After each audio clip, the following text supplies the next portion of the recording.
Good morning and welcome. I call to order the Lake Havasu City Council Budget and CIP work session on Thursday, May 15th, 2025 at 9 a.m. If you please join me in the Pledge of Allegiance. I pledge allegiance to the flag of the United States of America and to the republic for which it stands, one nation, under God, indivisible, with liberty and justice for all. Thank you. Item 3 is our roll call. Ms. Williams, if you please call the roll. Council members Nancy Campbell. Barely, but I'm here. Jenny Koch. Here. Jim Dolan. Here. David Diaz. Here. Cameron Moses. Here. Vice Mayor Michelle Lynn. Here. Mayor Cal Sheehy. Here. Thank you. Thank you. All right, we'll go on to item 4, which is our public hearing for the presentation, discussion, and potential direction to staff on the budget for fiscal year 24-25 with year-end estimates, fiscal year 25-26, the annual budget, and the 5-year capital improvement plan. Mr. Knudsen? Good evening, Mayor. Good evening, Council, members of the city staff, and our residents. So today is our budget work session. Or did I say good evening? Good morning. I'm a creature of habit. So lots to share today with the council as we now dive into the ongoing portion of our budget for fiscal year 26, which starts, of course, on July 1st. So we'll have a presentation from the team here in a second. But before we do that, I wanted to kind of go through. I asked each of the department heads to give me 1, 2, 3 different items that they feel are most impactful in the upcoming budget, and I'd like to go through those with you and kind of start the morning in that way. Human resources, we'll talk about this today in a little more detail, but most proud of the comp and class study to address the attraction and retention of our employees and bring our city's pay plan to market. A continued focus on a city's safety program to meet or exceed OSHA requirements and provide a safe working environment for all of our employees across all of our departments. We were looking at some minor increases to health insurance costs, but because we want to make sure that we're meeting the needs of our employees. In the city attorney's office, where they are preparing for any necessary staffing increases due to the implementation of our Building Bridges Court or other specialty courts that take place. So Judge Kay and all the good things they're doing in the courts that requires other departments to step up and support those efforts. In the police department, a large purchase of new portable radios across the board for our law enforcement professionals. It comes with the most current technology, increasing the communication necessary to protect our law enforcement professionals, and a continued commitment to the wellness of our employees, including a focus on the employees' physical, mental, and financial wellness. Made great strides in those areas this budget year, and we'll continue that coming up. In development services, is the possible addition of a new planning technician to improve efficiency in processing applications, enhancing customer service by reducing wait times for all those that are applying for building permits or zoning cases or just review of plans. And that'll help support our planning staff and ensure smoother project reviews and approvals. And then also within this budget proposed is the adoption of the 2024 building codes to keep our community in line with current codes and standards, which is the most effective method of maintaining safe environments and protecting the health and welfare of our community. In Parks and Recreation, we're looking at a new recreation reservation registration software. We have software right now that is really, really cumbersome for anybody that's trying to sign up for our programs. And so some new software there would be heavily wanted by our residents. So the current system does not work like it's supposed to. And of course, we've been talking about the Parks Master Plan that will inventory our existing parks, identify long-term improvements, including the assessment of and location and future cost of our future ball fields. And then also looking at the updated ball field lights at both Rotary Park and at Sarah Park. Sarah Park was identified as a need at our last budget work session. Within the city manager department, we're looking at conducting a citizen survey again this upcoming year to identify the needs and priorities from the perspective of our citizens And these results will guide staff and council in the future for all of our decision-making processes and our planning efforts. We're looking at in our transit division is replacement of 2 ADA compliant vehicles for transit to better serve our community and ridership. And looking at more resources, including training to better position our grants team to apply and get additional grants to offset our local taxpayer dollars. In administration services, the addition of a senior procurement specialist to support the volume of projects that the city is undertaking, enabling administrative services in our procurement division to provide the level of service needed for public works and our other departments. Due to the complexity of our projects and strict timelines, we'll be in a better position to complete projects quicker and much more efficiently. And then within administrative services, of course, is our IT division. They really support all of our departments, and there's so many things that are occurring there. A few there is the CAD system that's ongoing and will continue to occur within our police department. Our fire department is looking at alarm systems for Station 7 and our other 6 existing fire stations.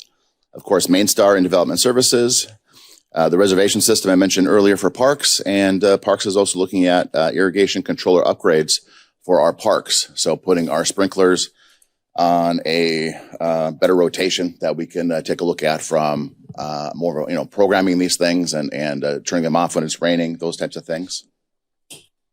And the clerk's office, looking at the installation of electronic posting boards in various locations to provide the public with the latest updated information that they need to keep the public aware of public meetings, and also improving efficiencies for the city clerk team.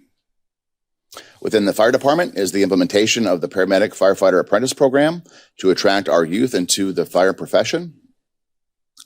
The high school CTE emergency medical service program to build the skills of our youth and increase the number of applicants for our department into the future. Our citywide CPR and first aid training program, something that I know Chief Palafis and our fire team is very, very proud of. And of course, funding, continued funding to replace our aging fleet, including a refurbishment of another fire engine, and looking at a rapid response vehicle to better utilize our resources and better respond in emergency situations. Within Public Works is the installation of automated water meters to reduce the loss of water and give homeowners real-time water usage information. Of course, a continued investment into our city roads, our infrastructure, and our parking lots. Investment in vehicles and equipment to provide our employees with the tools and resources needed to be efficient and effective. And at the airport is our airport hangar development project, which will provide the infrastructure for hangars that have been that our airport users and our residents have been asking for almost 20 years, and that'll provide a huge benefit to all those at the airport. So that's a list of the different departments. Overall, you'll see throughout the morning that the budget presented to you is an investment into our tools, our resources, our infrastructure, equipment, and most importantly, our staff, all with the goal of better serving our residents. We did our best, the city team did our best to draft a budget that is based on direction coming from council, based on the priorities of our residents, ensuring that we are being fiscally responsible, maximizing the use of taxpayer dollars, including grants wherever and whenever we can, and an understanding of our long-term and short-term needs, both in our resident needs as well as our financial health, and a budget that puts our city team in the best position to succeed. Whenever we're drafting the budget, the question that I ask myself and I ask the city team each and every year is, in 10 years or in 50 years from now, are we going to look back and say that we made good decisions, but way back in 2025? And I think that's an important measuring tool for us today as we go through the budget process. Of course, the proposed budget is a labor of love, and I want to thank Jill Olson, Angie Bakken, for all the blood, sweat, and tears, Angie, Lexi Dittelbin, and Anthony Kozlowski, who all served on the budget team. Thank you for your insight, your creativity, your knowledge, and your eagerness to take on difficult topics and find the appropriate and sometimes creative solutions. This year was tougher than in recent years when we developed and drafted the budget. Our ongoing revenues are tightening when compared with the needs of the organization. Because we continue to realize savings each and every year, we're doing an incredible job of setting aside funds for one-time expenses, allowing the city to invest in infrastructure and equipment. However, the ongoing revenues are a bit of a concern. Not an immediate concern with how the budget is proposed, but care and thoughtfulness is required to ensure that we do not live beyond our means. It is our responsibility to ensure we have the dollars required to fulfill the promises that we've already made. To all the members of the executive team, their admins, and all the work that was completed at the department level to put our best foot forward, thank you. I really, really appreciate that. You've worked very hard on your budgets. We have an incredible team who are incredibly intelligent and have genuine care and passion for our residents. And it's what a thrill to work alongside our city team. And lastly, I thank you to council for your vision, for your leadership, and for your guidance. We're here to provide you with the best information that we can here today, answer all of your questions, and eagerly await your feedback. So with that, I think we're prepared, Ms. Olson, to start the presentation. All right. Yeah. Good morning. Thank you. Appreciate you.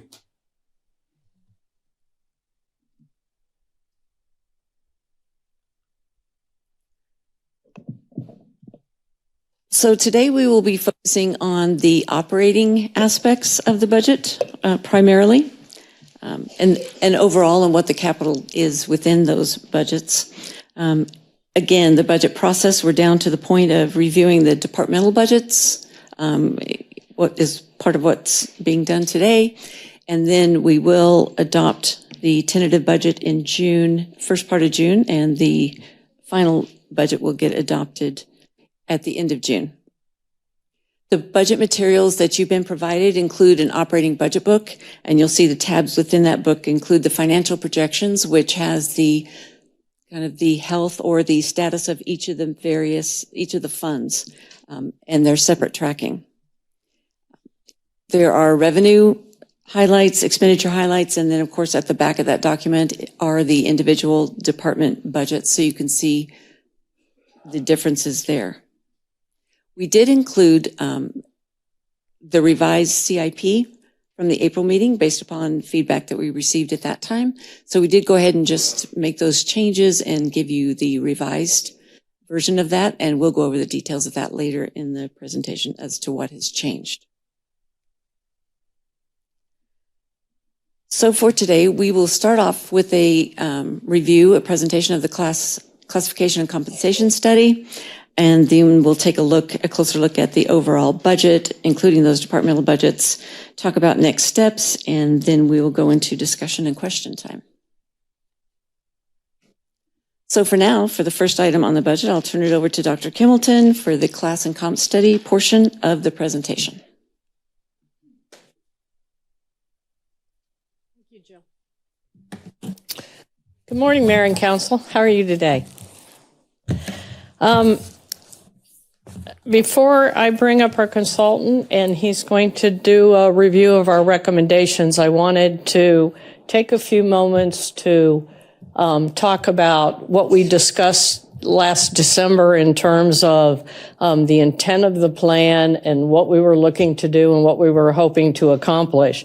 As I indicated during that time, one of the challenges that we have and we still have is we clearly have areas where recruitment is a major problem. And I'll use the police department as a prime example. Right now, at any given month, we have somewhere around 10 vacancies for police officers at any given point in time. We have retention issues across the city. We have a large number of retirements that are projected to happen in the next 2 years. And as I indicated at the time, that the solution to these problems is not just a single faceted throw money at it kind of solution.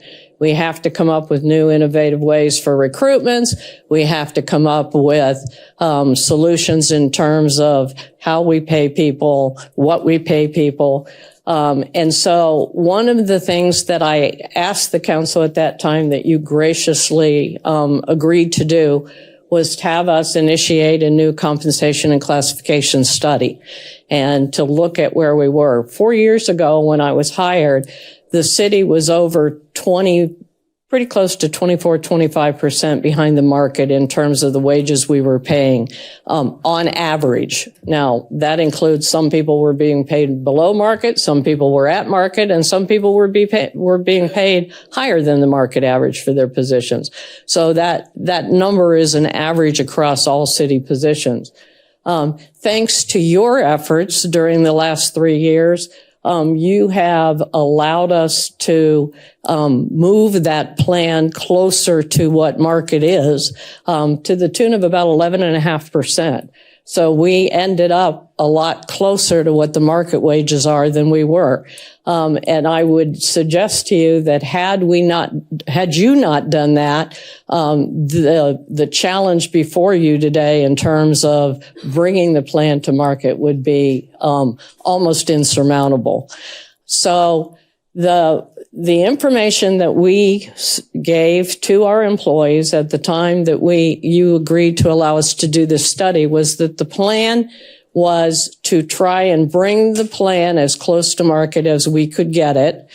And to do that, you agreed to identify our market comparable cities based on population, general fund size, number of employees, a bunch of different factors. And as we indicated at the time, one of our challenges is the cost of living in Lake Havasu and how it impacts our employees. And so that was part of the factors that we took a look at.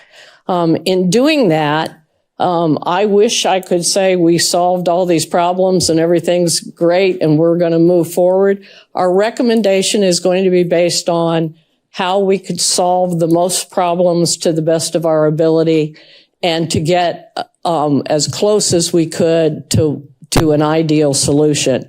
Matt Weatherly will talk about the recommendations that we have. I'm going to point out that stack of papers to my left. That is the number of options and spreadsheets we ran trying to find a solution that was going to solve the problem that we were trying to solve in terms of getting the compensation plan to market, but additionally was financially feasible for the city to do. And that's, if you had unlimited dollars and you had unlimited time to do it, I can recommend the perfect solution, but that's probably not achievable right now. So what we did is tried to do the best with the resources that we have and to try to make sure that what we're recommending is sustainable. One of the real issues that we struggle with is when you're talking about compensation and benefits for employees, those are ongoing costs. So whatever happens, you have to be able to sustain it over the long run. And one of the biggest concerns that we have, that the city manager had, is for us to go ahead and make a recommendation for a plan and then have to turn around and claw it back because we can't afford it in the long run. And so the recommendation that we're going to give you is our best recommendation for what we think is a sustainable plan over time. And with that, I'd like to introduce our consultant. Matt Weatherly is from Public Sector Personnel Consultants, and he is the comp and class consultant we hired to help us develop this plan. I'm sure he's as frustrated with me just in terms of all the options we gave him and all the things we asked him to do to try and see if we could find the perfect solution. But he's going to explain his methodology, how he developed the plan that he did, and we'll be happy then to answer any questions that you might have.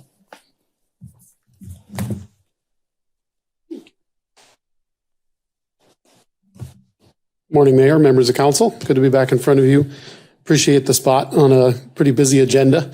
This is kind of a maintenance thing if we do this right? So I wanted to just kind of talk through and remind you where we were in December, the steps that we've taken, the participation that your staff, afforded all of us, and then highlight some of our recommendations as they've been proposed into the budget.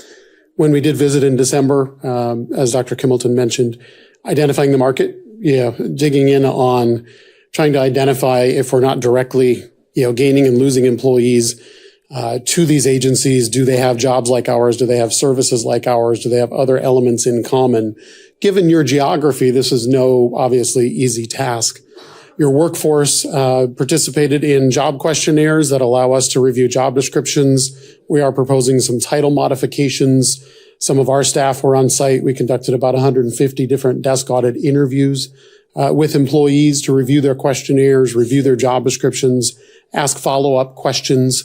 We have completed a salary and a benefits survey that is really kind of one leg of a bar stool that flows into some of the DNA. So take a little bit of that job questionnaire, take a little bit of that market data, and the rest is really kind of a budgetary exercise around where are we and where do we want to be. We are proposing a new salary table for civilians. So probably the most significant change going forward, if adopted, would be migrating civilian workforce from a grade and step plan to an open range plan. So I have an illustration of what that looks like. Getting that scale aligned to market without doing any damage to internal working relationships, career ladders, promotional opportunities is a sensitivity.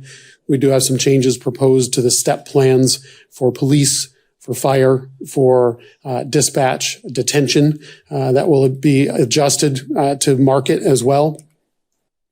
Overall, as Dr. K mentioned, a lot better shape, I think, than you were maybe the last time that you did this. If I use plus or minus 5% to define market on the civilian side, about 70% of our positions survey within 5% of market or better. That's fantastic. We do have some positions that are fairly highly populated that are still below market. So when we start looking at the expenditure, especially on the civilian side, I'll have a few just kind of numbers and notes to put in front of you in terms of who is maybe seeing a market correction. We had flown this broader flag under the guise of the study is not the way that everybody sees an adjustment. The 2026 budget and beyond is the means by which everyone would be eligible for some type of salary growth. And that's critical that that occurs in 2026 and beyond. Now, where we have been, 23, 24, kind of in that 7 to 8% range, that 5 to 6% range, we're looking at about a 3 to 3.5% range for global out in the market wage growth for 2026. So we're at half of the number that we were in 2023, really driven around inflation kind of settling in a little bit. So we've got that a little bit kind of working for us, but we do have some corrections to make. We're showing a little bit below market for police officer, for firefighter. They weren't in our direct market, but we did, get asked obviously to look at other cities, even just within Mojave County. And our entry for police officer was below both Bullhead and Kingman. And so when you consider the county, we're third or fourth in the county right now for starting rate for a police officer. So you'll see some proposed recommendations to bring that back into line and hopefully a little bit more competitive entry. Similar to an audit, we scrutinized benefits, health insurance, paid time off accruals, ad pay, certification pay, holidays, those things that are both expensive and or kind of add value for employees. And I would say, like I said, similar to an audit, have kind of a lack of findings there. You are in line with market. One of the challenges, and obviously we only do this in the public sector, but there's a certain expected expense, I think, that comes with being a municipality.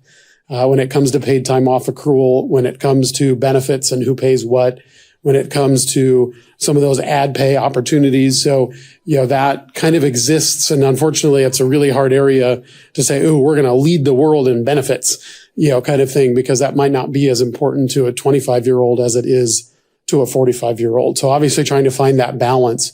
But I do have kind of a lack of findings there when it comes to how are we doing for things like family health insurance coverage, dependent care, and what's my out-of-pocket. Those kinds of things look very, very similar to those survey agencies that we showed there.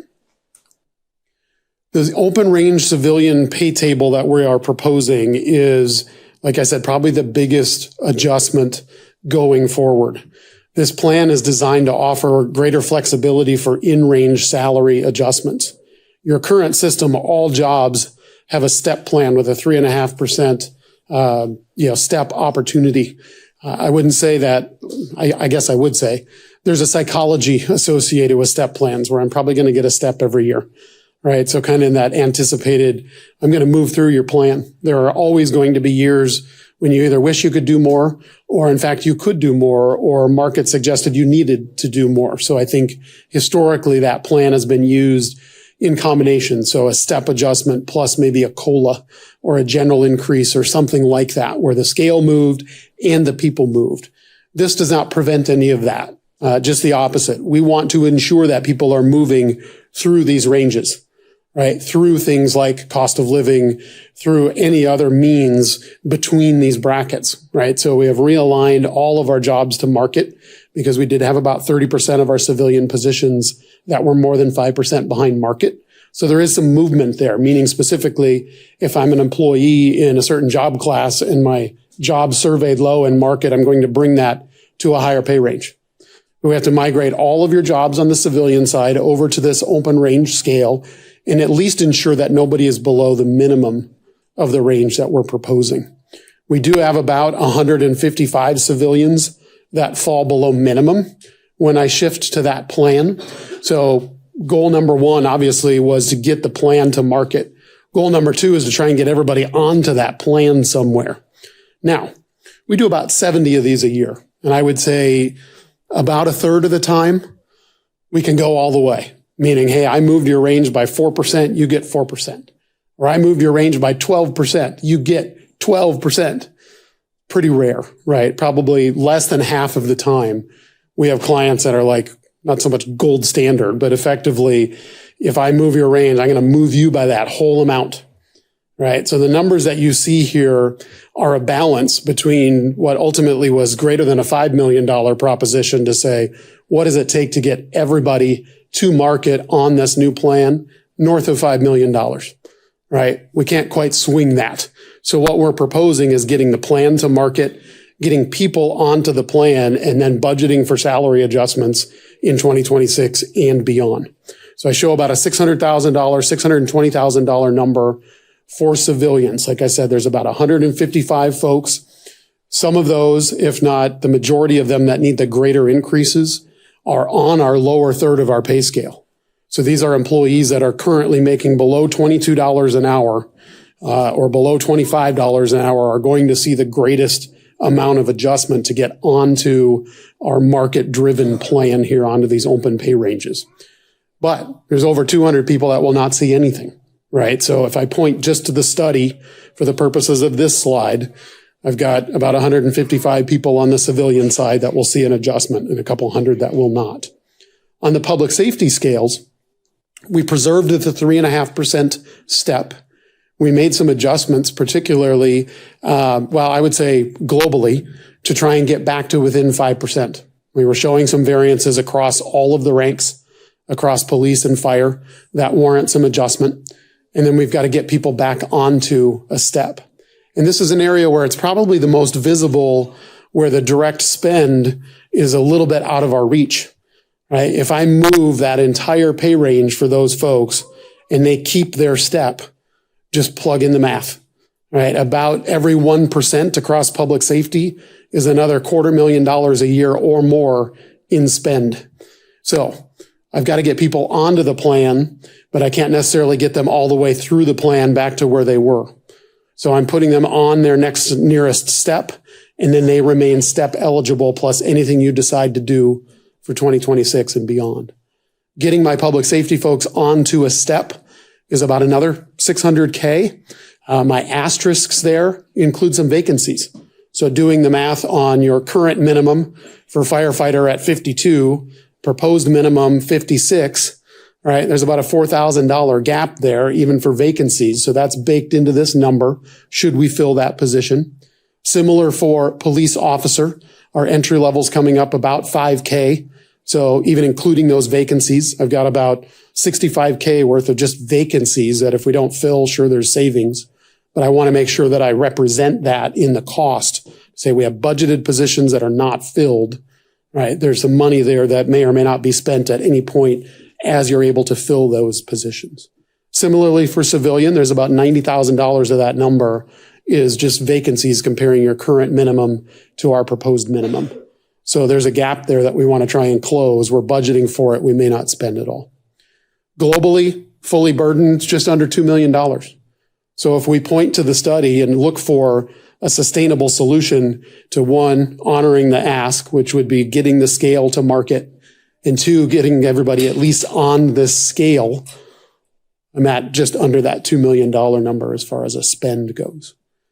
We want to see wages continue to grow within these ranges. So each and every year when you can budget for steps, when you can budget for general increases, the open range scale gives you some flexibility. If we can't do 3.5, can we do 3? If we can do more than 3.5, can we do 4? There's some flexibility there. Periodically, we might look at the market. Periodically, we might so too study things like CPI. The survey cities that we listed back on slide 2, they're moving every year. This projected year is going to be in that 3 to 4% range, but that's a combination of, do I move my scale? Do I move my people? Both. That's our budget target, right? So if we get caught up to market, at least on paper, let's keep salaries moving. Let's keep the scales obviously in line with market, but it's just as important that the people move as fast or faster than the scale. Okay. I'll pause there in case there are any questions related to the study. I know you have other items like agenda-wise, and we're kind of tucking into the middle of it, but kind of a big portion of it. So I'll pause there, Mr. Mayor. Yeah, thank you, Mr. Weatherly. Are there questions on what was presented as far as the compensation and classification discussion at this point? Yeah, Councilmember Campbell? First, I can tell that you've been passionately involved in this. Your numbers and your data, it's just coming smooth off your tongue. You've been working hard on this, I can Thank you. tell. I have great staff too, so I don't want to. What's that? I have wonderful staff as well. So Okay, great. Well, I appreciate that because I can tell that you guys really put in the hard work. Over the last 5 years in 2020, I was sitting out there and then I came on this side and I remember them talking about the positional analysis and how important it was. And the key function over back 5 years ago was to get our fire and police. That was the biggest concern we had. We were losing and them and they were leaving to other cities and towns. Sure. And that seemed like our biggest concern. Now we fast forward and I asked for these numbers so that they're accurate, I'm sure, but we were at $50 million to run the city with the staff. Today, what we're proposing is $75 million. That's a 50% increase. And what I'm hearing today is the people that are still below market are the police and fire. And what I am seeing is, and it was funny, I gave it to my husband. He looked at it, he goes, it seems like you're paying the people that you need the least, the most, and the ones you need the most, the less. And what is your opinion? That's just a broad statement. You did the work. And we're talking about a 12% increase since in the last few years. And I'm seeing it closer to a 50% increase on what it costs to run our city. Is any of my data or my conversation accurate, or do you have concerns on how are we going to, in the next 5 years, how are we going to be able to afford $100 million, if not more? Where is that money coming from? Yeah, I'll defer part of that as far as the money and the sources. I'm not sure I quite follow as far as, those who need the least, you're paying the most. I would take exception to that in as much that we objectively applied the exact same criteria for every single position. And vacant, filled, obviously man, woman, child, is secondary. This is a paper exercise to us where we study the market, we pull 2025 data, we realign structures to that 2025 number. We get people onto the plan, present obviously some options to say, how might I get you onto this plan? And then what can we afford, going forward? What's the plan for 2026? What does that look like for budgeting for step adjustments? What does that look like for budgeting in range adjustments? But we do these so infrequently, or at least the city would maybe do this every 5 to 7 years, depending on what the market's doing, depending on what growth is doing. Obviously, as a service organization, expenditure wise, general fund is people, right? Salary, benefits. I mean, almost every client we have, general fund expenditures, about 70% of it is people, right? We're not making widgets. We're not, selling buttons. We're not, that kind of thing. It's paying for the salaries and benefits of the people performing those services. But we applied the exact same criteria, no dog in the fight, across all of your positions. The reality, I think, is for HR partially to answer, and that would be when we post a position, what happens? How long does a position stay vacant? Are we successful in recruiting highly specialized, highly skilled positions and people into our community? That's the challenge. I was just in Sedona last week. They have the exact same 3 jobs open, I think, that you do. And theirs have been open for 9 to 12 months. It's the same thing. Cost of housing, lifestyle choices, proximity to fill in the blank, home, school, kids, all of those things work in sometimes against you in terms of your ability to get and keep people. Wasn't quite following. I don't think we're paying the people we need the most, the least. The market data is what it is. We didn't make any of it up. It's straight from these cities, verified by their budget, verified by their HR staff. So. And I guess what I meant by that was we are an individual city. You've said it. Yeah. And I have always hired people based on their merit and their expertise and their level. And what I see in government, and I'm new to 5 years in, and I don't understand it, because we did just put $25 million into our staff and we still have the same problem. So there's more to the story. We've talked about that several times. There's a lot more to the story. And what I'm saying is we really need to dial down. And I'm assuming, Bobby, you do this, and every director or I'll just call you bosses. What do you think? Should know what they need, and they should know how to recruit, and they should be the ones, the key to get the employees they want. They get X amount of budget for a salary, and then they get to look at each individual and realize what they're capable of doing and what are they worth. I guess that's what I'm trying to say. Because we are paying some of the top in this organization, the highest paid in this organization is substantially more than, like you said, the $20 an hour person. I would expect, if I am paying the higher end department heads, there you go, the department heads, the money that we are paying them. And I've seen them, some of them are even over budget. I mean, over market. It seems like we really took care of that side of it. That's what I'm trying to say. That's when I dialed down on it. It seemed like not even just department heads, but the higher up pay in our city are clearly the ones that are closer to market, if not above market. We notice that. So what I'm trying to say, if you're at market or above market, well, you have employees below you that are below market. You need to figure out how to fix this. And no offense, this data is very, very important to them for the tools that they need, including our HR. We all need this data to do that. But I still believe when and if, how much responsibility do we give to our department heads to make these decisions on how to keep? Or is this just seems like a cookie cutter, fix everything. This is just going to work. This is how we do it in every other city. So this is how you were going to do it here. And I remember years ago, that was not the way it was done. Department heads were absolutely responsible for helping with the recruitment and helping with what each individual personality, employee, and skill set was able to be paid. How much of that is still in this? How much do the department heads get to identify am I making sense? Identify who are the employees that are really working hard versus the employees that are not. That's what I'm trying. And Mayor, if I can, and Councilmember Campbell, I think Dr. Kimbleton, do you want to address that? Talk a little bit about just in terms of what the process is for recruitment and budgets and how those things take place throughout the year and all the good things that HR does. Thank you. Mayor and Council, when we have a recruitment for a position, a vacant position, the department director submits through it may come from the manager, but it's through the department director. They submit a requisition to fulfill a position. We work with that department to ensure that the job description is accurate, that what we're trying to hire is reflected in the job description. And the department directors and the department managers indicate to us where they would like the position advertised. And in some cases, some positions, the positions are easily filled locally, or maybe not easily filled, but there's a labor market locally that we try and attract. In other positions, we actually go as far as a nationwide search for people to fill those positions.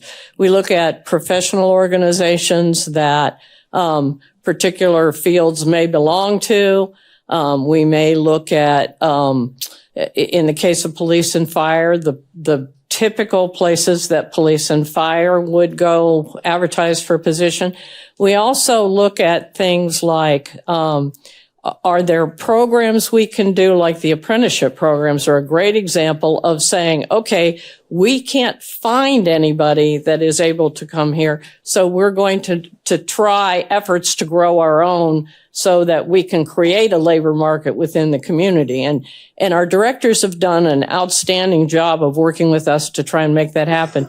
In your budget, you're going to see that we have 3 different apprenticeship programs proposed for this coming year in 3 completely distinct fields, with the idea that is an opportunity to attract people within Lake Havasu who already live here to come to work for the city.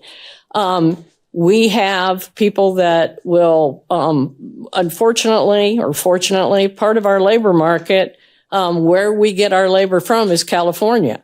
And so you will see automatically when somebody applies for the job, we advertise the salary range on the job posting. When we advertise it, we'll get people that will call us. They'll tell us they want to come here, and then they will tell us, but I want 20% more than your salary range for the job. So we've had challenges with that. We have had some positions that, and I'll use, we have a senior accountant position open right now. It's been open for well over a year. We have advertised, we've used a recruiting agency, we've used a lot of different strategies to try and find somebody with those skills. But the challenge that we really run into is every other city in the United States is looking for senior accountants. We have a further challenge in that what a lot of our jobs used to be manual labor. You go out and dig a ditch and if you could use a shovel and you could handle the weight of the shovel, that was great. But you yourselves saw recently the technology that we're now using to look to see where should we locate water mains, where should repairs take place, that kind of thing. So there is now a requirement that some of these jobs that used to be manual labor aren't anymore. They're more technology-based positions. And so the skill requirements have increased for the positions. So in every instance when we recruit for a position, it is a partnership between the department and HR in terms of how do we go out and find people that can fill these positions.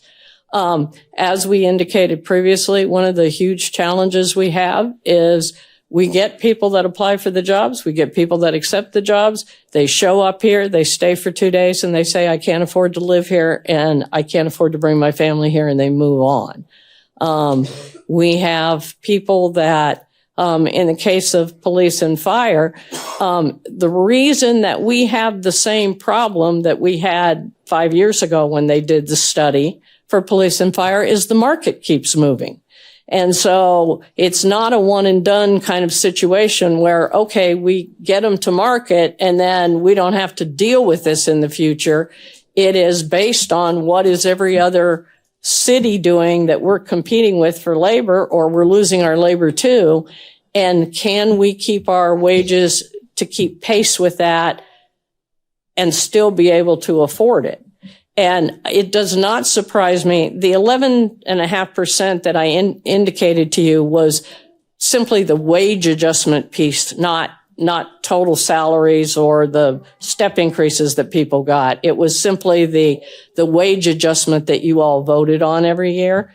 Had you not done that, this current challenge of bringing people to market, that $1.9 million fully burdened spend, would probably be 5 or 6 times that amount, which is just not achievable. So by your actions, we were able to move this closer to the target so that when we go out there, at least now we have the ability to go attract people and to say, okay, what we're paying, particularly at that entry level when we're recruiting, is in line with what anyone else is paying.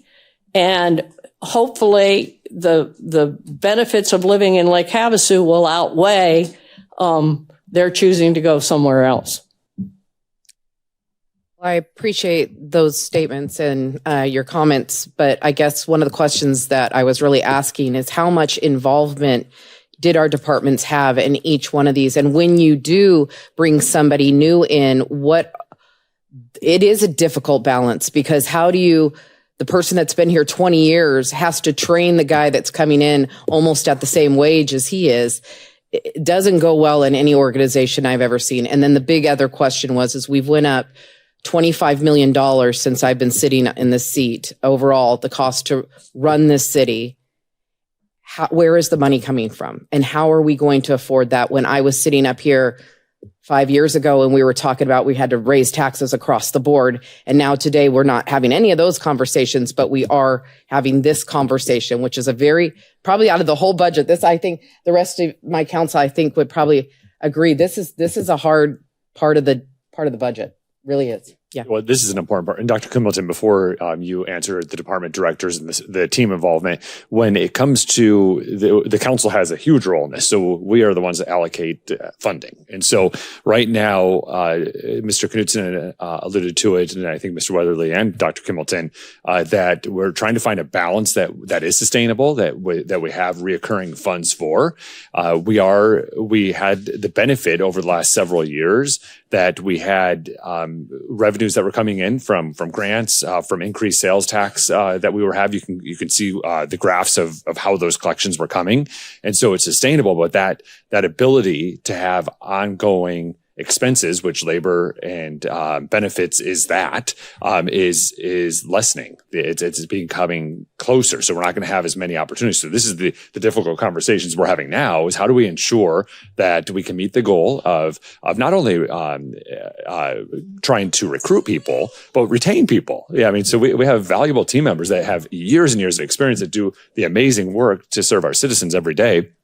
How do we balance that with the recruitment challenges that we have, with the available resources that we have? Some of those difficult conversations that we may have to have in the future would be if the revenues are not sustaining at the level we are, the cost is to operate or provide those services to the citizens, how are we going to address that? And that decision is the seven of us to do with feedback from our citizens. So, I mean, that's the reality of it. So right now, that growth from 50 million in wages and benefits to 75 million in the last 5 years is sustainable. That's been sustainable. We have revenue. You can see, and I don't want to steal Ms. Olson's thunder, but it's in our packet here. So in preparation, you can see forecasted revenues going out that's sustainable at this point. And even taking into account some of the state shared revenues that are having impacts. I mean, you see that in the news. The legislature started this session thinking they were going to have a lot more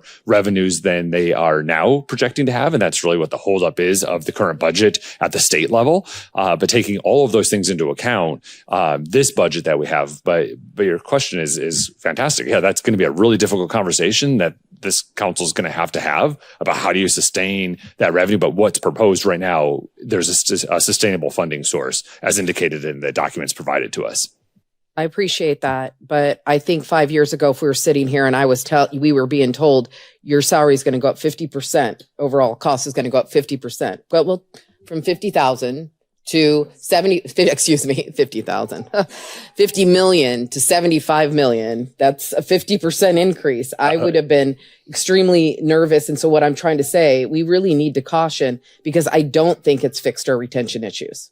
Yeah, so 50 million, just to clarify, the numbers are correct, but just to understand how we got there. So the study from 5 years ago did not take into account the policy decisions that this council made over the last 3 years to provide that 11.5% COLA, wage adjustment, stabilization, whatever that might be. Those were decisions we made as we saw where revenues and ongoing resources were available. So that's not how the plan was outlaid originally. It was outlaid. And then as the team started recognizing some of the challenges we're having with recruitment and retention and all of those things, and seeing the forecast of revenues that we do have some ongoing revenues to be able to address some of these, it was incremental. It wasn't 11.5% all 1 year. It was, I believe 3% 1 year, 2%, 3.5%, something along those lines. So, but it was based on the decisions, and the forecast we had at that time. So it wasn't the plan. We expected it to go from 50 to 75. It was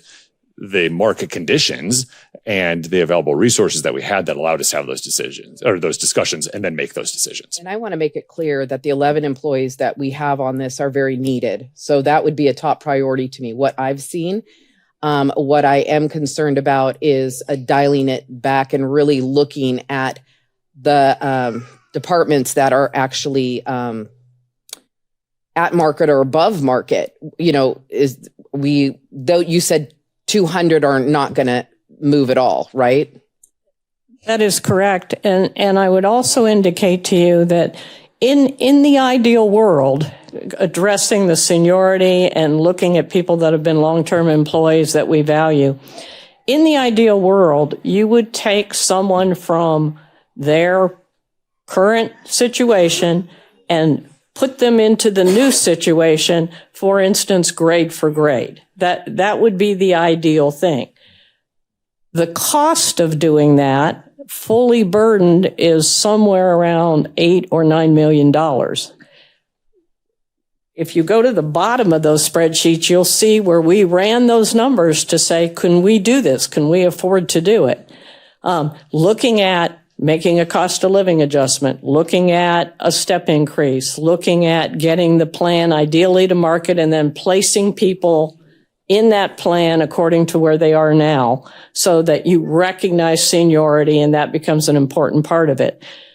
When we came up with that dollar value, it was not a sustainable dollar value. And as I indicated before, the worst thing that we could do would be to put a plan in place in order to make everybody happy and give everybody a salary increase, and then a year from now have to claw it all back because we can't sustain it.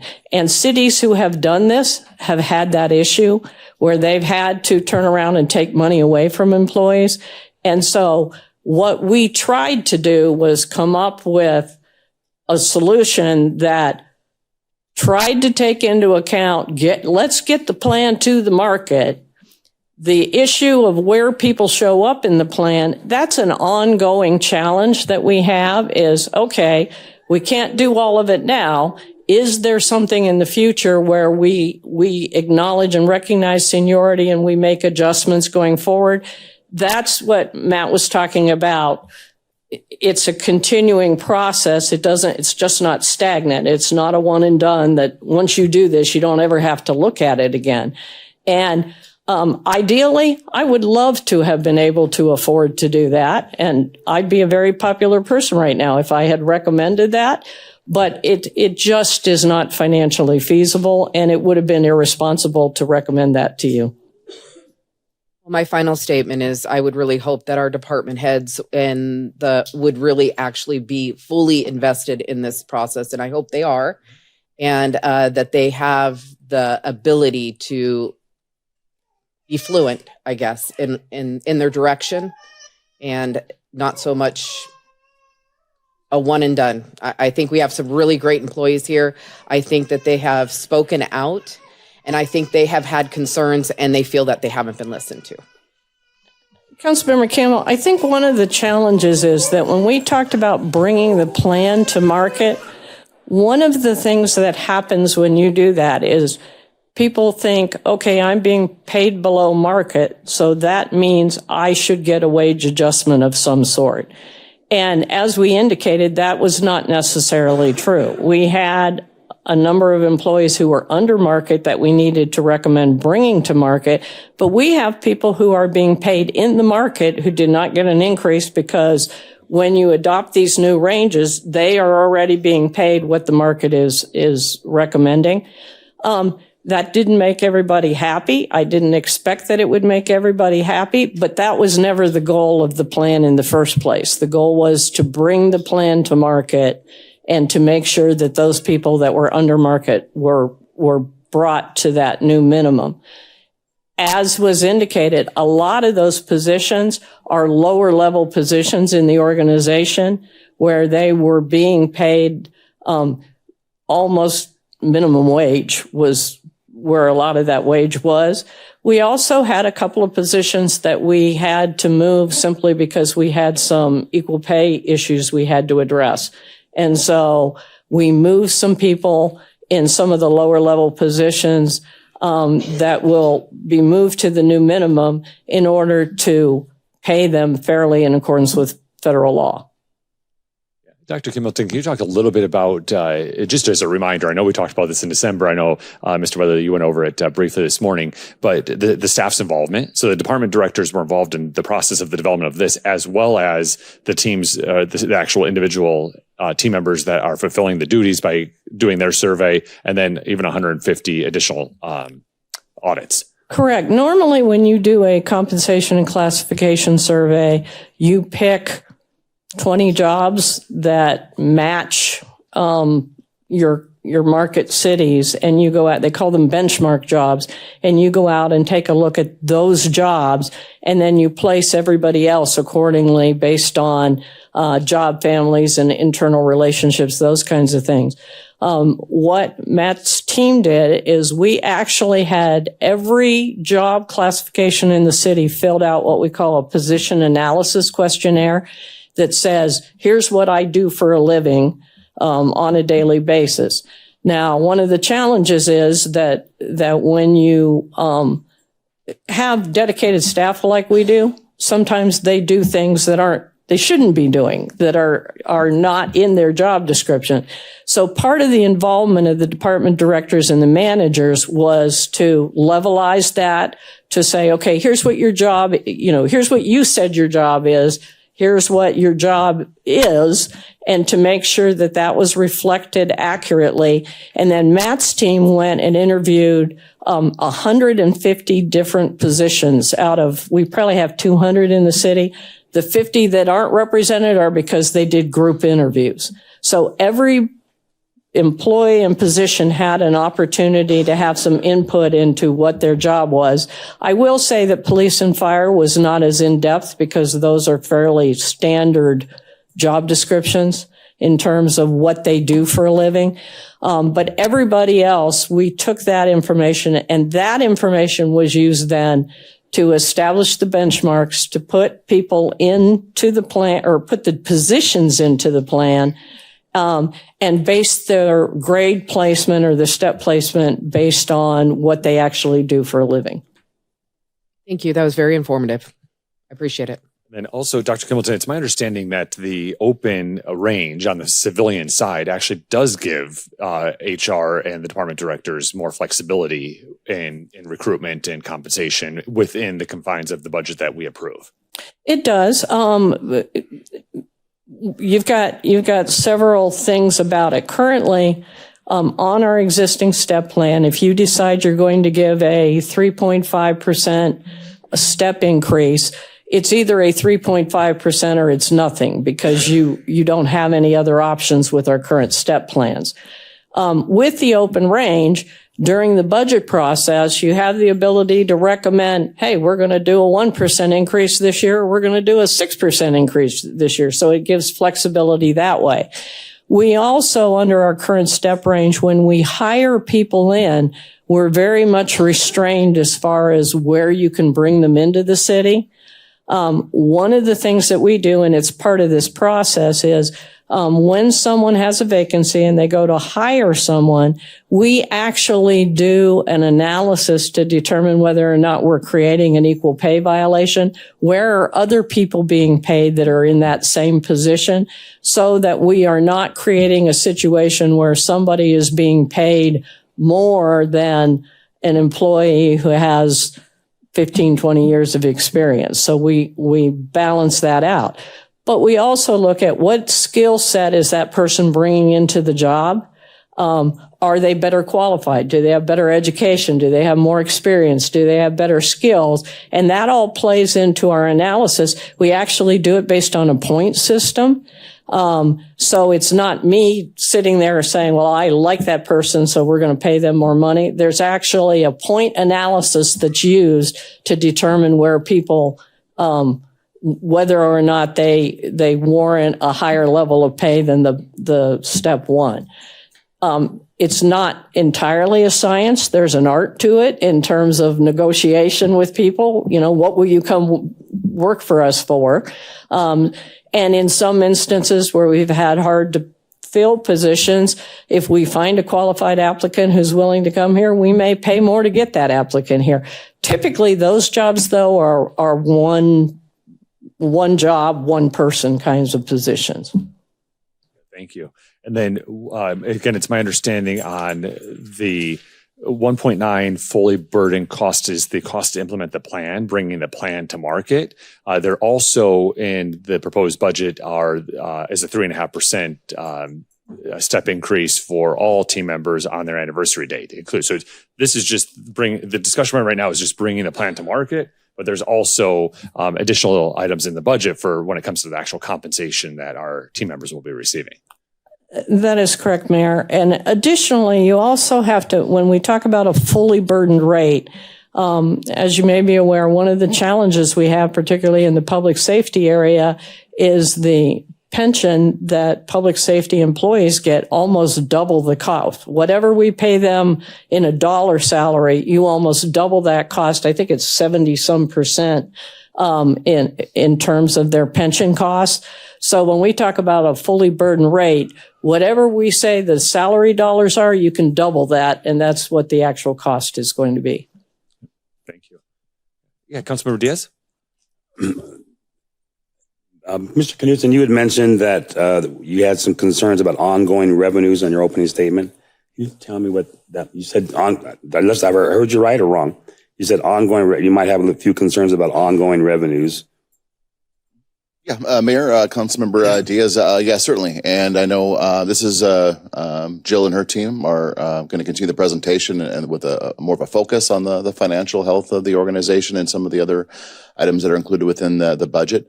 But yeah, certainly Councilmember Campbell alluded to a lot of things and some really great points. And one of those was where we're at in 2020 versus where the city's at in 2025. It seems like yesterday and it seems like 50 years ago, but remember COVID and what happened? The last time we did the comp and class study or the positional analysis study was right before the impacts of COVID. Recall, California shut down, Lake Tahoe shut down, the entire Southwest shut down, it seemed like, except for Lake Havasu City. We had a lot of people, at least, towards the middle and tail end of everything. Everyone was coming to Lake Havasu City, and this well-kept secret was not so well kept anymore. We look at the number of residents that have moved here into the vacation homes in that time frame. There's a lot that occurred there. Had an impact on bringing people to Havasu, had an impact on bringing revenues to Havasu, but also places a strain on the organization to be able to respond to the services that are required. Inflation. And then we had cities, especially in the Valley, in the Phoenix area, we had employers just outbidding each other.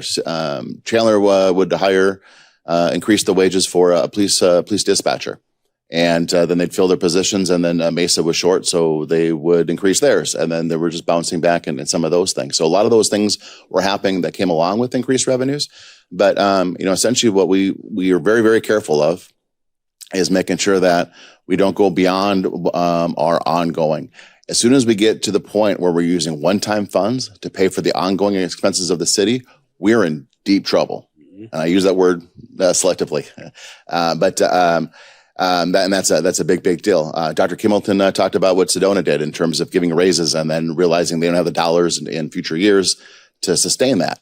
Not a good move. That's the last thing as a city manager I'd ever want to do. Literally the last thing is tell our employees that the city doesn't have the money to pay you and we're going to need to take money off the top of your paycheck. That's not what an employer does to its employees. So that's a big deal.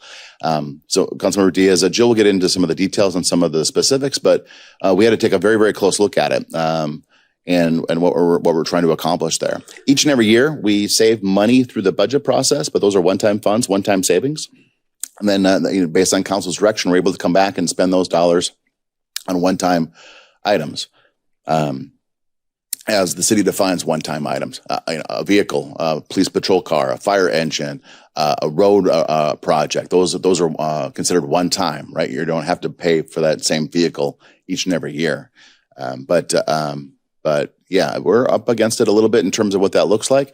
We feel comfortable where we're at, but we want to make sure that we're making decisions that to put us in a right spot. The budget is a puzzle, whether it's the CIP that we talked about at the last work session or the ongoing budget here, is that we only have, the pie is only so big, and we have to identify what our priorities are in terms of what our budget and resources are. So I know there's been some conversations in the public or otherwise about, then we need to take a look at increased revenues. I mean, we don't have the ability to raise the price like a business would. So we're talking about increased revenues. We're talking about taxes. Is that sales tax, property tax, bed tax? Back in 2020, before COVID hit, we were talking about this council was talking about a possible bed tax, was talking about a possible lease tax, a commercial lease tax, and those things were on the slides in the planning session as we went down that pathway. COVID hit, changed things quite a bit, and all the rest. Just trying to paint a picture, Councilmember Diaz, but I apologize for being so long-winded. No, it's a bullseye answer, perfect answer, and I appreciate, Mayor, your explanation to how this is funded. But I'm glad you clarified, Mr. City Manager, how this is all funded by taxes. We're not manufacturing a product for profit and then we could just raise the price of the product. That's the private sector. All of this has to be funded by taxes. So I appreciate your explanation. Thank you. Thank you, Councilmember Diaz. Vice Mayor Lynn? Mr. Mayor, I have a couple of questions. I'm going to try to put them in an order that makes sense. I'm the type of business that I do. We don't do steps. I'm not really familiar with it. So I've had to go out and ask people, how does the whole step things work? So can you maybe help me out on this? Are all the departments that are being addressed the same, and how steps are addressed specifically in PD and fire in salary compensation? Are those, as we're looking at the study and we're looking at the salary increases and their steps, are they moving? How can I say this? Are they being put in the step that they've earned, or are they being kept in a step that matches the salary that the study says? Does that make sense? Councilmember, it does make sense. What we did is we took where they currently are and put them in the plan according to the next nearest step to where they are. And then in some cases made an adjustment to that. In other cases did not make adjustments to that, with the idea that the goal right now is to get them in the plan. What you're describing about placing them where they were before, like if I was in a step 9 going to a step 9, that's that $8.5–9 million spend that I was talking about. We couldn't afford to do that, so that's why we did not do that. Did we do it in some departments and not others? No, We didn't move. we didn't do it in any department. So we've used the same process in every single department. We didn't move some, we didn't adjust in some departments and choose over other departments. We didn't do that. Dr. Kimmelton, if you could discuss police and fire, specifically the strategies there, that's where.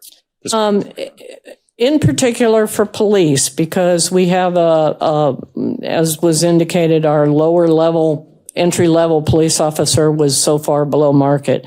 We did those adjustments. We also looked at where the top end police officer would be in the plan. And so the new steps are based on that. We also had to look at where people currently are being played when we designed the plan to make sure that you didn't have a police officer who was going to be so far over market. We could have reduced the number of steps. We could have done a lot of those things. What we did do with police, and the reason we did it, was a recruitment and retention strategy, because we've had sustained vacancies 10 officer vacancies for over 2 years, is we moved them to the next step, and then we gave them an additional step in order to account for making sure that our retention issue was addressed as well as our recruitment issue. Okay, I appreciate that honest answer. So I understand that in the police department, but I know in the fire department, they've had these same issues. And here we are, we have these CT programs that we're putting our students through so that we can keep them and grow them here. And then when we're not following that same method, we're losing them, and they may not be going to the county or Bullhead, but they may be going to Las Vegas. So I kind of feel like that's not fair to be, and I don't like the word fair equal, but to not look at it the same way as in police and fire, because we're taking these people, we're training them, and then they're leaving. So I do understand the difficulties they're having in police, but I think they're having those same challenges in the fire, and it should be addressed the same way. I will indicate to you the thought process we went through in terms of how we made that decision was in the fire department. The fire chief's done an outstanding job in terms of trying to come up with some creative recruitment strategies. And so we don't have the recruitment issue. I don't have 10 vacancies in the fire department. Now, it can be argued, and I think that it's fair to say what we are hiring is unqualified people, and then we're spending a lot of money to get them qualified. The issue, though, is you can't do that in the police department because of the nature of becoming board certified in the academy. The other issue that happens is the actual spread of where people are in terms of their placement in the plan. In the fire department, one of the chief's challenges, it doesn't have to be a current challenge, but it is going to be a challenge somewhere down the line, is he has a large number of employees who are eligible for retirement within the next few years. So his issue right now is not a recruitment challenge in terms of finding people that we can then send and invest the training dollars in. It is the institutional knowledge that's going to walk out the door by 2027. And how do we attract enough people, get them trained so that they can take the place of those individuals? I will tell you that right now, he doesn't have that, or not he, but the department doesn't have that challenge to the degree police does. In 2 years, that is something we'll have to look at and say, okay, how are we going to do this? We did look at the cost of what it would take to address with the police department, their recruitment and retention strategies, the dollar value. And then we looked at police. Well, one of the challenges is because you have all of these people at the higher end of the pay scale, if you start adopting the same strategies in fire, it costs probably twice as much to do that in fire as it does in the police department. I'm not arguing about it would be great if we could have. It was the approach we took is what is the best solution for the problem we have in front of us right now? Okay, and I'm going to ask a big question. What would be the exact cost that we would need according to that study that came in that we obviously can't touch? What is that number? As a council member, I want to know what that number would be. I believe it's $280,000, and then you can double that for a fully burdened cost. So it was about $500,000 to do what we did with police. Okay. And then what is the overall cost of the entire organization if we were to know what that number is to put everybody where they should be? $10 million. How much? $10 million. $10 million. Okay. And then one last question. You may not. Real quick, $10 million a year on top of what we're doing. Yes. I just wanted to know what that number was because we keep saying we can't afford it. I just want to know what that number is. And then the last question is, and you may not have this, when we did this study and we saw people were under, we saw people were above, how many, I guess I don't want to say employees, what was that, maybe I do, that number of employees that were over what they were supposed to be, where they met at that study? How many people were over? I'll have to get you that number. I will tell you though that a number of the people that were topped out are primarily in our water and wastewater treatment, And they are topped out because when we had difficulty 3 or 4 years ago, we were at 50% in our water plants in terms of staffing. We did a salary adjustment to their ranges at that time, not because there was a market reason for doing it. We did it because we couldn't find anybody to work in our water department and water treatment department. So some of those people will appear to be over market because of what we did in order to be able to attract and retain employees for the water utility. And do you know what the amount is? I don't, but I will get it for you. Okay. I mean, overall, I don't want each person what they're over, the overall amount that we're, I guess I'm going to say it, overpaying. Well, I don't know that that's it. I don't know. No, it's This one's Overpaying according to the market. Mayor, if I can, Vice Mayor Lynn, and what Dr. Kibbleton is talking about specifically is identifying the market for like our water employees. So our market for them isn't Avondale, and it's not Yuma or Flagstaff or the other ones we identified. It's the California Met. So we're losing our employees to the California Metropolitan agency, and so that's where we took a look at that a couple of years ago, because we were at off memory 17 total positions, and we had about 10 vacancies. Not a good way to run a water system when you have that. We have more than 50% of vacancies, so we had to address that. We did something similar with our dispatchers. Where we had a similar level in terms of vacancies. We are asking our dispatchers not to leave town when they're off work, because we might need to call you in. We were at those types of levels. So there are certain positions where we're not just handing out dollars, but we're identifying a targeted approach, because we need people in those chairs because they're vital to the organization. Whether it's our water infrastructure or our dispatchers, we need people in those chairs. So I would caution by saying overpaid. You're looking at the market when it comes to the comparables listed here, but we have to make sure that we have people in critical roles throughout the organization that are here. And I really appreciate that answer, because that's exactly how I feel too. And that's why this study, I just feel, doesn't always address it. I'm paying a dishwasher $20 an hour because I need a dishwasher.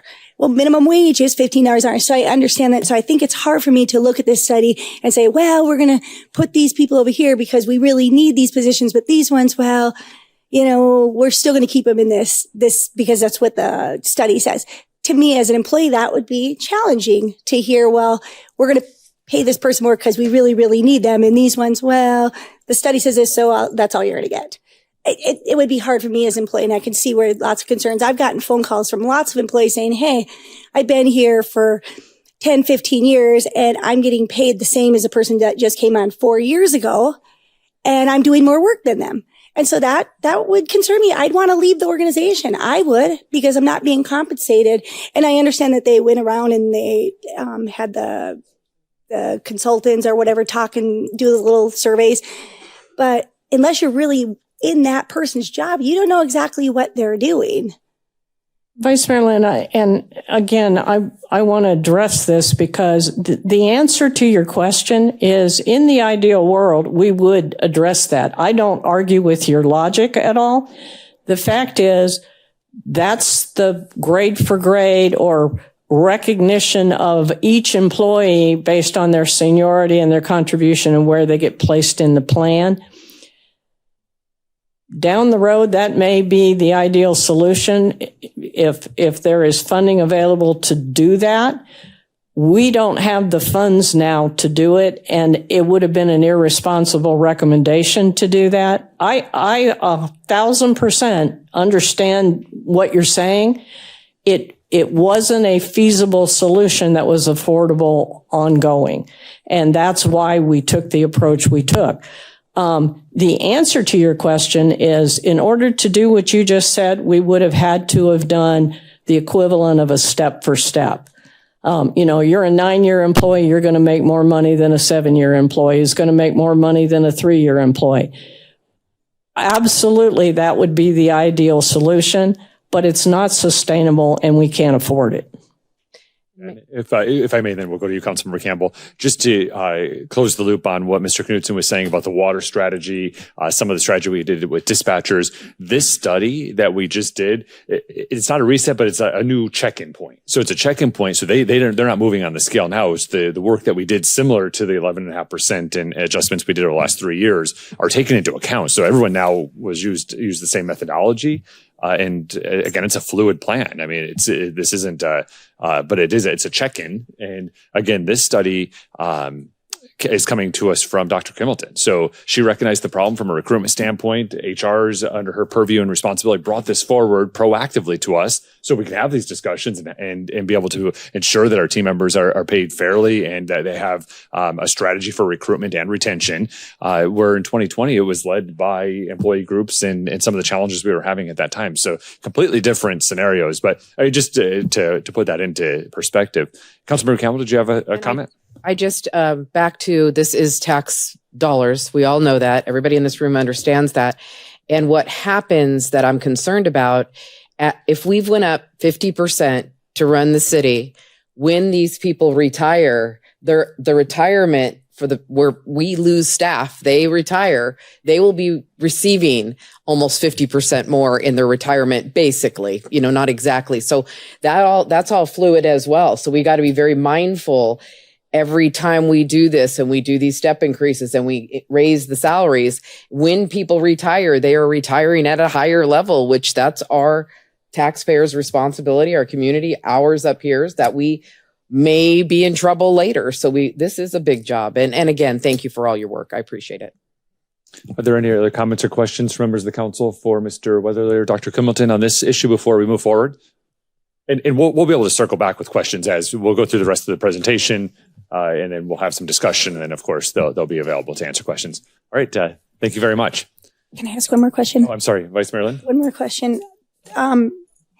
This comp study is for, are we comparing it to what years? 24, 25, 25, 26? What did I'm looking at this. I see 25 market. That is correct. When we started this back in December, the 26 information was not available. And in fact, councils are just now starting to adopt their 26 information. So, again, if you make a projection based on 26 data, it would have been our best guess of what everybody is going to do. But that was when Matt talked about the fact that even after we implement the plan, there's an ongoing process every year of taking a look at, okay, what's everybody else doing? What's the CPI doing? What's inflation doing? And trying to decide based on that, what recommendations we would bring. And that's all part of the budget process. So this recommendation is all 25 around for every department. Okay. Thank you. All right. Thank you. Well, turn it back to Ms. Olson. Okay, we'll start back into the budget overview section. And before we launch into that, I just wanted to talk a little bit about our process and some of our challenges and some considerations during this budget process, and frankly, every budget process. As we started finalizing estimates of revenues and expenditures, primarily for the general fund and as well as other funds, it became even more apparent that the city is approaching that maximum amount of revenues available for our annual ongoing expenditures. So in determining the funds available for the proposed ongoing additions to the budget, we managed the spending level to stay within that maximum. However, it's important to note that we are getting close to closing that gap. As discussed in prior meetings, the vast majority of the additional spending shown in our budget and in prior budgets has been for one-time expenditures, primarily CIP, vehicles, equipment, and facilities. The city has managed to accumulate a fund balance in some funds, primarily the general fund, while still reserving the appropriate policy amounts for a budget stabilization reserve. The city's gone from an estimated undesignated general fund balance, so that's the fund balance remaining after the budget stabilization reserves. We've gone from $43 million in fiscal year 21 to an estimated just under $18 million for fiscal year 26. That's a $25 million reduction in that time frame, in that fund balance, the undesignated fund balance. Now, that's not necessarily a bad thing. It's appropriate to find a balance between maintaining sufficient fund balance and reserves while also providing the best services possible to our community. I'm not advocating for building up an excess fund balance while we still have many deferred maintenance issues that need to be addressed. I just wanted to kind of take this opportunity to restate how we've been funding the majority of increases in our budget, because when we look back, we see a lot of increases. Those have been primarily one-time expenses, and that's through the use of the undesignated fund balance. That fund balance will now be at a lower level than in past years. It's estimated to be, and it's still reasonable. But it's important that we are mindful that it's a finite amount of funds that cannot be used for ongoing expenses. To that point, as has been stated earlier in the meeting, we have a lack of available revenues sufficient to meet our ongoing budget needs. Between the lack of additional revenues and the expenditure limitation cap that's set by state law, we must continue to be thoughtful of how we're spending our ongoing available resources. And we have been very thoughtful. Council's been very mindful of that as we've gone through prior budgets. If ongoing expenditures are funded by one-time funds, that's considered a structural deficit or a very bad thing, what I think Jess said. Now, this isn't meant to be a doom and gloom scenario. Jess is doom and I'm gloom, in case everyone wonders. But I just wanted to take a look at the reality of our financial condition, just for informational purposes. And with that, I will begin the budget overview. We'll start with personnel and some of the changes between last year's budget and this year's budget. There's about a 7.2% increase over the prior budget in the area of personnel costs. We have the implementation of the class and comp study. As we've discussed, we've included some wage and step increases for FY26 based upon that 3.5% that we've been discussing. The health insurance rates are increasing by about 5% overall. That's been included. Pension costs. These are set by the state. The Arizona State Retirement System, those rates are actually decreasing slightly from 12.2 to 12%. PSPRS, Public Safety Personnel, or Public Safety, PSPRS, I can't even talk, right? Anyway, the PSPRS rates, and these are just average rates for all the tiers. There are a variety of tiers within those pensions. Police is increasing from 70% to almost 72%, and then fire is decreasing slightly from almost 72% down to about 69%.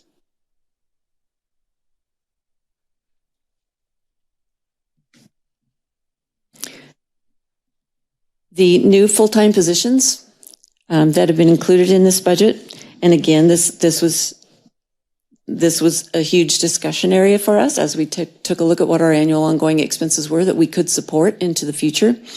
And these are the positions that we're proposing to be included and approved. There are 15 positions listed here, 8 of which are in the general fund, 5 are in the highway user revenue fund. There's 1 that's split between water and wastewater and 1 that's in the water fund.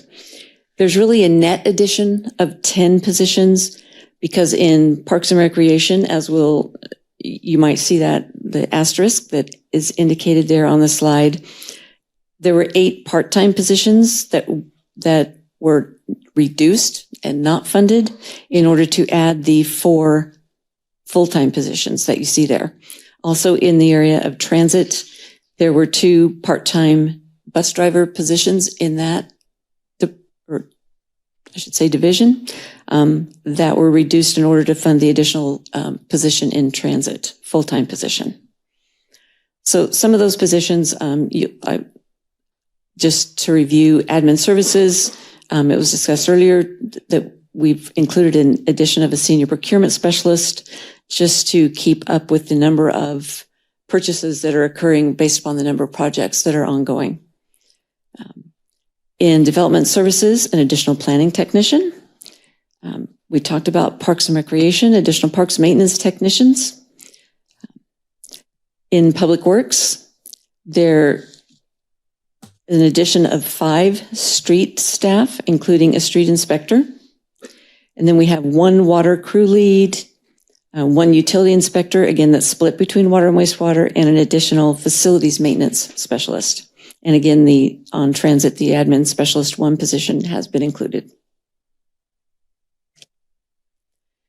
As Dr. Kimmelton mentioned in the previous presentation, we do have some new apprenticeships that have been included in this budget.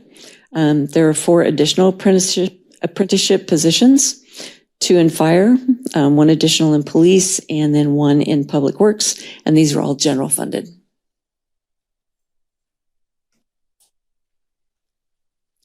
Moving into the area of services, capital, and other.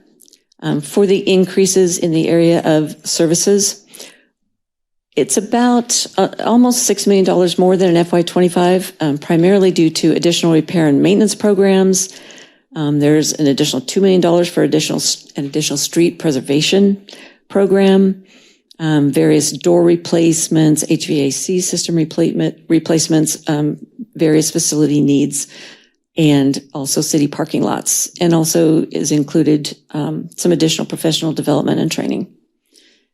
Capital outlay is about $1.5 million more than the prior year, but it's primarily due to carry forwards and then some supplemental one-time items that have been included in FY26. Again, as a reminder for those who may not recall or for those who are listening for the first time, supplementals are those items that are requested by the departments over and above their base budget. We have included another $500,000 in FY26 for park improvements and amenities, and that's in addition to what was included in FY25. And again, we did have supplemental items that were approved, those items that are above the base budget. There were almost $22 million worth of items requested in all funds. And there were about $17 million approved. Most of these were all one-time expenditures. The general fund, there was an approval of about $10.5 million, but 9 of that are one-time expenditures.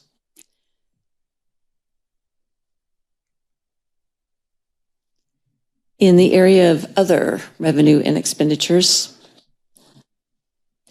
contingency funds. For FY25-26, the contingency budget for all funds is a little over $2.6 million, and that's consistent with how it's been in prior budgets. And this contingency is a line item budget for those unfunded critical items that are unforeseen during the budget process. General fund contingency is at $1 million, same as in prior year, and the other levels are the same as in prior years as well. We also have included approximately $6 million for unknown grants and donations that we might receive. We add that dollar amount to the revenue side and to the expenditure side because under Arizona state law, if it's not included in the budget as an allocation, even if we got the extra money, we couldn't spend it unless it was allocated. So we put that in there for those things that we don't even know we're going to be applying for at this point. Budget stabilization reserve for the general fund. Again, that level, we are meeting that level. It's funded at that level. It's 50% of our ongoing revenues, about 5-year, is it 5-year? 5-year average.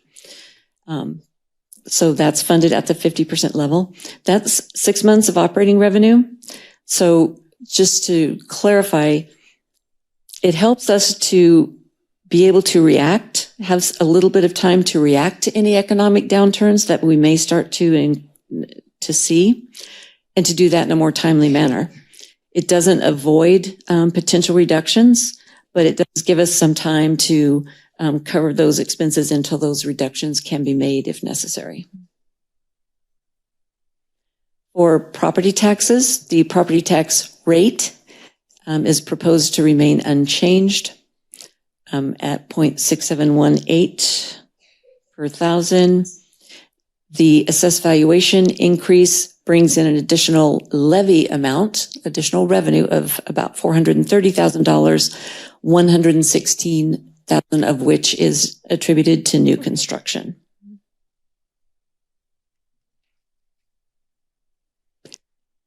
Capital improvement plan changes. These are the items that have changed since that April presentation. We wanted to make sure that we not only listed them here for you, but we also made the changes within the CIP document to give you that latest version so that it's easier for you to reference and kind of see still the big picture in that document. They will be reflected in the final CIP report that's provided to council, but in the meantime, you do have the revised version for reference. In general government, there were two items that were determined would need to be carry forward items. We thought we could finish by June 30 when CIP was initially created. It was determined that it looks like those will need to be carried into or partially into the FY26 budget. So we did add those funds so that we'd have that allocation in the appropriate fiscal year. In parks, we added an additional $7 million in fiscal year 30 for the multi-use fields. A note on those, the city will be seeking grant funds for those multi-use fields. In determining how much in general funds was actually available for these fields, we did need to put that at fiscal year 30 just to make sure we put it in a year where we could identify funding, at least based on current estimates. For public safety, we did increase the Fire Station 7 budget by about $3 million based upon anticipated costs and potential increases. In the streets, we added on the Acoma project, there was an increase to the overall budget and the schedule was revised due to that increase. On Kiowa, that project, there was an increase in the overall budget, and also we revised that schedule. 2 new street projects were added for Lake Havasu Avenue in FY27 and for Macaulay Boulevard in FY30. In the wastewater utility fund, the Mulberry treatment plant roof replacement, that was put in as a carry forward into FY26. And then in water, for water main replacements, we increased that item by $1.5 million just to their overall budget. So now we'll take a look at what the kind of the department totals are within each fund. Your books have a more itemized list within each department. So the materials you can look at more detail. This is just a summary to show the differences between FY 24-25 and 25-26. Keep in mind that FY26 does reflect carry forwards. So that's part of the reason some of these numbers went up between the 2 budget years. With supply chain issues and other delays, we just wanted to make sure that we had the budget allocation appropriately placed in FY26. The department details are in the budget book, and I did include a sample just so that you could see back at the back of the book. You're going to see each department has this worksheet. It shows what the FY24 budget and actuals are, what we're estimating for FY25, our current year, and then it shows a comparison between FY25 and FY26.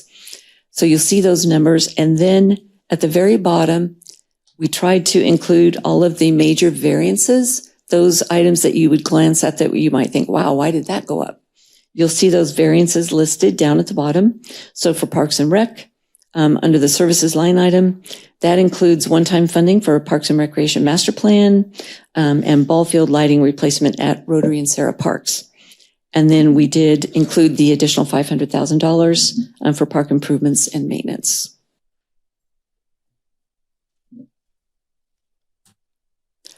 At the last meeting, there was discussion about the vehicle license tax. So we wanted to bring some additional information to the council and to the community. This is a summary of the VLT revenues that the city receives. And what we've received we just went back to FY23. through the current FY26 proposed budget. We have had additional transfers for streets. FY24 is lower because much of what we allocated in FY23 couldn't be spent in FY23, so it was carried forward into FY24. So we had to do the carry forwards for that purpose. So you'll see the average for the 4 fiscal years, because you've got the annual amount that we transferred in for streets, and then we had additional general fund that we transferred for street and road maintenance and replacement. So overall, for the 4 fiscal years presented, the city has contributed about $6 million to the from the general fund annually over a 4-year period, which exceeds the vehicle license tax that we actually received. The $1 million, just as a reminder, that is listed for the annual VLT transfer for streets, that is 20% of the amount that we on average receive for vehicle license tax. So that 20% is dedicated and transferred to street purposes as after it goes to the general fund. In addition, we wanted to note that the water utility fund CIP budgets also have been increased. They were increased over time to help with the road repair costs that result from water main replacements, so that we didn't have to use general fund or street funds for those purposes. The league was generous enough to conduct a survey of the Arizona cities, asking how they utilize the VLT received. For us, we put the total VLT into the general fund, and then we transfer automatically 20% of that out for dedicated for streets. And then we have additional general fund money that we transfer out. 62 of the 90 cities, so a 69% response rate, came about from this survey. And then of the VLT revenues received, the percentages are utilized as follows. And it's important to note that many of the cities will split the VLT funds, just like we do. They'll put a percentage of their VLT. They put all of it in VLT and then dedicate a portion, such as we do. So 88% of the revenues received by those cities that do the split or put it all in the general fund, 88% of those revenues are placed in the general fund of those cities. So 12% of those cities treat it just like HERF funds and directly place their VLT funds in HERF. So the city, our Lake Havasu City, we're included in that 88% number. That does reflect the cities that put 100% into the general fund and then allocate a portion of that out to streets and HERF. The next steps upcoming for the budget process on June 10th, council will be asked to consider adopting the 5-year CIP and the tentative budget. Then on June 24th, we will hold the truth and taxation hearing and the final budget adoption. And then on July 8th, the property tax rates and levies will be adopted. And with that, I'll turn it back to you, Mayor, for discussion and questions. Thank you, Ms. Olson. So we've had a lot presented to us. So we've had the CIP plan in April in much more detail, but it reflects everything we talked about, additional investment to do something with whatever the outcome of the Parks Master Plan is, albeit in fiscal year 30, but it's still at least money there that we have flexibility in future budget years to move through. It also has the additional monies for roads that we talked about at our last meeting, which is fantastic. The budget's a balanced budget, so it puts all of these components together, and it's piecing the puzzle together. So, we move one thing or want to adjust something in one area, we would have to make some other reoccurring change elsewhere throughout the budget. But in our budget books, we do have our page number. Department budgets are at the end of the last tab provided. So maybe we'll just open up to council for questions we have on the presentation, anything specific that you might have on the department budgets, and we will get some answers to that. So we'll start with you, Vice Mayor Lynn. I just want to ask one quick question. Yes. You after going off the vehicle license tax and that money where that goes, can we have the number that we generated from our ambulance service this year? This year's, I think we budgeted around $3 million for at least for FY26, correct? We budgeted 2.1 million. That's what was generated from having those services? Yes, Okay, and that money that we generate from those ambulance services goes right back into the general fund? correct. Okay, I'm only addressing that because without that ambulance service, that's extra money that we wouldn't have. So when we are talking about, and I'm going to try to use my words wisely here, on being, I don't know if I'm going to say this correctly, on compensating in certain departments, that department specifically is generating that money from their service that we have. So I just want that to be recognized. Good point, but that $2.1 million is not $2.1 million. There's expenses that are associated with that. So it's $2.1 million in revenue. There's expenses for billing of the services. There's expenses on supplies, which you'll see in the fire department budget. There's increases in the supplemental for the increase in supplies. So the net number is not 2.1. You can actually see the fire department budget, the actual and fiscal year 24 was at 19.3. And this is in our budget book, page 41. And the budget proposed for fiscal year or FY26 is $27 million. So $8 million increase in expenditures, just so the whole picture's out there. I mean, it's still a valid point that there is additional revenues and services being provided to our citizens, but it's not a net number of 2.1. Thank you for that clarification. Any other questions or comments from members of the council? Yeah, Councilmember Diaz. Did we receive an actual 5% increase from our health insurance? They already gave us they're going to give us They gave us the firm number, 5% yes. increase. Okay.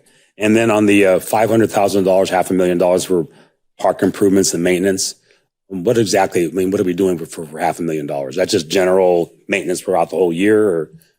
I will have the parks director. Yeah, Council, I'll take it. I'll just take it from a policy perspective real quick, and then details can come from the staff. But that $500,000, just the history of where that came from is that we were having questions and concerns from users of our park system about water fountains and sidewalk repairs and Ramada canopies that were rusting and those types of things. And so from that perspective, the council said, hey, let's give some money so that the Parks Board and the Parks Department can do some things. So we did that 3 years ago. So this would be the third budget year that would be in. And it looks like, Mr. Knutson, you're going to introduce Ms. Vera to present. Mr. Mayor, Councilmember Diaz, funny you should ask. I've asked Director Vera to be prepared to answer that question. So there's a PowerPoint that she's prepared. And, some of the things as she's pulling that up right now, some of the things that we've, highlighted in this year and previous year, playground improvement, looking at our rusted Ramadas and replacement or maintenance associated with that. Our water fountains, in some cases, hadn't been replaced for like 12 years plus. Those should be replaced every 8 years at the, would be a much better schedule for those types of things. Dugouts, ball field improvements, shade structures where they get, old and dilapidated. I mean, I think you've reached out to Councilmember Diaz, some residents reached out to you on certain things within the parks. That's exactly where that money is going for, dog parks and so forth. So with Ms. Vera, I'm sorry. Are you prepared to present? Yes, sir. Okay, thank you. Mayor, Council, thank you all for having me up here today. So yeah, that's a great question, Councilmember Diaz, regarding what we're going to be doing with that $500,000, which we're really excited for. And a lot of our parks can definitely utilize that extra funding and make those updates. So we'll start with our youth sports and facilities. So I'm not sure if any of you have been to some of our fields where we have our portable pitching mounds, but they are in dire need of some TLC, and we are in dire need of some new portable pitching mounds. As you all know, we have a very robust youth sports program for the Lake Havasu City, and our Little League, our Vipers, all these other organizations utilize so much of our resources, so they're able to operate their youth sports. So these are some of the things, and Guy Reynolds, our park maintenance superintendent, actually went out and did an assessment when we were talking about getting these additional $500,000 possibly. So one of the things that came up was these portable pitching mounds, purchasing more. They're about $15,000. We're trying to get a couple of them for all of our ball fields, just so the youth leagues have the accessibility to use them. Some of the other things that we're looking at is definitely updating our dugout improvements. So at Sarah Park, Dick Samp, the Island Ball Field, and at Rotary, I'm not sure, again, if you all have been down to some of our dugouts. They're in major need of TLC as well, too. We want to put new shade, new screens, new benches, just beautify the parks, especially for people who are walking around. Even though I'm sure, as you guys have seen, Rotary is a hot spot for people to walk around that paved walkway. And a lot of what you see is these dugouts, and they're kind of an eyesore right now. And we want to make sure then that, too, the stakeholders and the youth that are using our sites are proud to be sitting in there, proud to be playing on our fields. And for us to do that, we definitely need some extra funding to make sure that we can update these, make it comfortable, make it a resource, make it enjoyable where people want to play. Some of the other things too we're looking at is out at Sarah Ball Field, the fence replacement on fields 1, 2, 3, and 4. Right now, the fence isn't at an adequate height. It's rusted. It's leaning. It's dangerous. As kids are hitting those balls into the outfield, if they're not paying attention, running into those fences, it's not really great. We definitely need to improve it. Safety is of the utmost importance to us as our department and for a city. And we want to make sure we're doing our due diligence to take care of our youth. So this is something we've been looking at. Guy and his team have done a great job assessing what those needs would be. And obviously he is that subject matter expert, and we've really relied on him as far as getting what we needed to make sure that we can update and make these improvements that are necessary. So then we talk about public safety and comfort, right? So, a hot commodity, we just updated Jack Hardy Park, this fiscal year. It's such a great playground, but what's missing? Shade, right? It gets 120 degrees during the summer. I know a lot of our mommy groups that come out there with their kids. They're looking for that, a different amenity, which would be our shade. So we've already looked into getting that added in. So that 500,000 would go towards that to make sure we're adding adequate shade for our little guys that are using our playgrounds, for the parents that are out there, making sure that they're comfortable, they're safe, they're getting out of the heat. And then, of course, as Mr. City Manager had said earlier, our updated drinking fountains. Again, I don't know if you've walked into some of our parks. Our drinking fountains are in need of some TLC as well, too, especially around Rotary Park and a lot of our other locations. These water fountains that Mr. Reynolds had found for us and that we've already been installing in our parks. They make it so some of our smaller residents are able to utilize the water fountains, and our taller residents are able to use the water fountains as well too. And they're beautiful. They're blue. They match our logo. They stand out. They look beautiful in our parks. So we're looking in on, implementing more of those throughout our park system. And then again, shade structure. Shade structures out at the beach swings. Everybody loves those swings. What a great backdrop to have that lake, that beautiful view. We want to make sure then that people are comfortable in being able to utilize them more, especially when it's hot outside. And then some of our beautification projects, down Main Street. One of the things that we've been noticing is with our trees, how do we clean up Main Street? It's such a beautiful place for people to walk down. We want to make it inviting. We want people to be able to come to those shops and feel that welcoming environment. How can we do it when these trees, unfortunately, do die to extreme heat? How are we able then to mitigate some of these issues, do better clean up down Main Street, help out our public works guys when they're going down and they're, pressure washing our sidewalks, things of that nature. So there's a lot of things that we're looking at doing with this 500,000, and we're really excited about the possibility of adding it into our budget. It's so needed, and for us to continue doing what we're doing, which I think with this past year, with the 500,000 that you all allowed for us to have this current fiscal year, we've been able to do so much, and I'm just excited about the possibility of adding more to our current park system. If you have any questions. Thank you for the presentation. Do you have any additional questions? Councilmember Moses? Yeah, I'll just add that, there have been years where we give 500,000 and I wasn't exactly too excited with the plan. This year, I really feel like we're just touching a lot of different areas, making so many things better. And I really appreciate the thoughtfulness you guys put into maximizing this budget. And I think we're going to do a lot of good with it. Thank you. Yeah, we have such a great team. So it's a really group effort. Councilmember Diaz? Yeah, on one last thing, on the unknown grants and donations, we put a $6 million figure in there. That's just to place it there, so it has to be in the budget, right? We can make that higher if we want to, correct? It's not. Yes, we make it any number we wanted. I personally think it should be higher because if we're talking about building baseball fields and we get grant money, baseball fields are expensive to build. I've done it before. So I think we should at least make that maybe 10 million just to park it there. Then we'll work with our grant writer, Vizette, to work on that. But Right. And the ball fields are scheduled out in FY30. So there probably will be years where we would increase that when we know we're going to apply for it for something specific. That's already included in another area in the budget. These are just for those things we don't know that might come up. okay, thank you.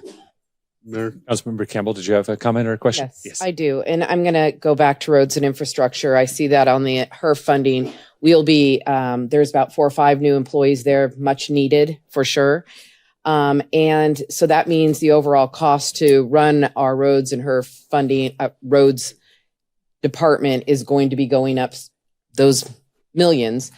And we're already only allocating approximately 6 million plus the additional 1 million. Yes, we are putting the extra 6 million in there, 5 million in there. So we are already since I've been on council, it seems like we have been subsidizing our HERF with the VLT or where the general fund, wherever we're getting it, we are plugging that in there. The issue that I see ongoing is the way we are maintaining and how we're going to run our road system is on a bare bone budget of only $6 million. I mean, the HERF funding. If you say just HERF is going to pay for roads, then there's those one-time infrastructure packages that are large. The big Kiowa, Kiowa Highway, Kiowa Street, Acoma. What I'm not seeing in this budget and in the next and the next 5 years is any residential roads. And those are a top priority. And I don't see the funding there. There is no funding for any of our residential roads. And that is a big concern. The community is absolutely asking for more help there. And I really still see that if we use just the current HERF funding, and tell the department heads that you just are going to get your HERF from year to year, we may be nice and give you more. I really think that we need to consider doing what that 12% of those cities are doing by putting the whole VLT into their budget over the next 5 years, allowing them to touch some of these local roads, allowing them the ability to keep the one-time, the $2 million in early pavement preservation on all these new roads. This is extremely important, and it's important to the fire, police. Everybody in our community cares about this. We could definitely do a better job on infrastructure packages by improving, I've shown pictures. The Public Works Department knows my concerns, and I think the community does too, because I post them on social media to show the community what we could do if we just did roads correctly. We have improved immensely, but I think they need a long-term plan. And in this budget, I see that we are taking all the VLT and we're putting it into the roads, and that's good. But how do we get that direction over the next 5 years without jeopardizing the other departments? I really think they need all of that funding over the next 5 years. Plus, they need additional grant funding. And we need to work with our legislators to even get more funding to our communities so that we can keep up with their roads. And you guys have heard me say that over and over. And I just wonder what the direction of the rest of my council feels about taking that whole VLT over the next 5 years and putting it completely into our roads and infrastructure, because that is a big complaint and it does touch everybody in our community. There's my soapbox again about roads. Yeah, thank you, Councilmember Campbell. Real quick on the VLT. So what you're asking for historically has been done in the last 4 years that Ms. Olson has presented today. So from that perspective, I do not support moving the VLT into roads for the next 5 years. I support what we're doing now, which is the 20% transfer, and then giving the flexibility of the council to do it. Roads are a huge priority for all of us, and we have a historical precedent that we are investing in roads. But I think we need to give flexibility year on year or year over year on how we can make all of these pieces. The more complicated we make it by restricting funds or allocating certain things, the state already does enough of that for us. So let us have the flexibility each year. That's my perspective. But the roads are being invested in, and including residential streets. But Mr. Knudsen, you want to talk about some of that as well? Yeah, sure. I appreciate it, Mayor and Councilmember Campbell in particular. Pavement preservation and some of the residential streets. You're not going to see that in the CIP portion of the budget, but you will see it in the ongoing. So we identified, based on the direction we got at the last budget work session, there's $2 million over and above coming from the unencumbered general fund dollars, the one-time dollars to invest into our streets. Not just the big CIP projects you see for Kiowa or for Arcoma, but trying to identify some of these new technologies, new recipes that we Bill Young, Ron Fogg, and his team introduced to the community just this last year. The larger rock, pre-coated chip seal, some of the things that are out there. We're excited to take a closer look at that. In fact, Mr. Fogg and Mr. Young were down in Phoenix last week at one of the road laboratories. These things actually exist, where you go in there and you see the different recipes, the different mixes, look at the costs, and they've come back with some really great information and some really great ideas. We want to make sure that we're doing something not just for the downtown area, not just for the avenues and boulevards, but we do those things, and our residents say to us, so what about our street? Or what about what's happening? In addition to the condition assessment that's taken place, we'll know where these roads are and what we need to do. But there are dollars identified, not in the CIP, but in the ongoing HERF budget over and above the HERF dollars provided. That's the one-time dollars that we talk about. If I can, too, a little bit on the strategy and will of council is the will of council. You tell staff which direction we want to go. I just want to make sure that all the information is on the table. When it comes to the flexibility associated with the ongoing versus one-time, VLT dollars are ongoing. We receive that portion gets put into HERF. The bulk gets put into the general fund. And then as a council and as a city, we look at one-time revenue, one-time dollars that we have within the unencumbered funds and the general fund to identify road projects. So, and we've seen that over the last several years that exceeds the $4 million that would otherwise automatically go from an ongoing perspective into HERF. So that's kind of been the approach. We can do it any way you want.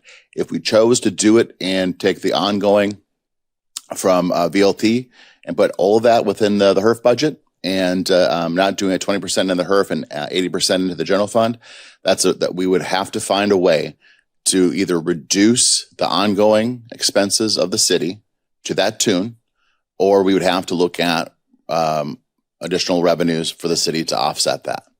So $4 million and lost ongoing would be, that's cuts to services, cuts to programs, cuts to employees, or non-implementation of the comp and class study or those types of things. I'm just putting things into perspective, and how we've chose to do it as the staff recommendation is to keep those funds available on the ongoing and then utilize the one time for these types of projects. Again, flexibility for the council to consider.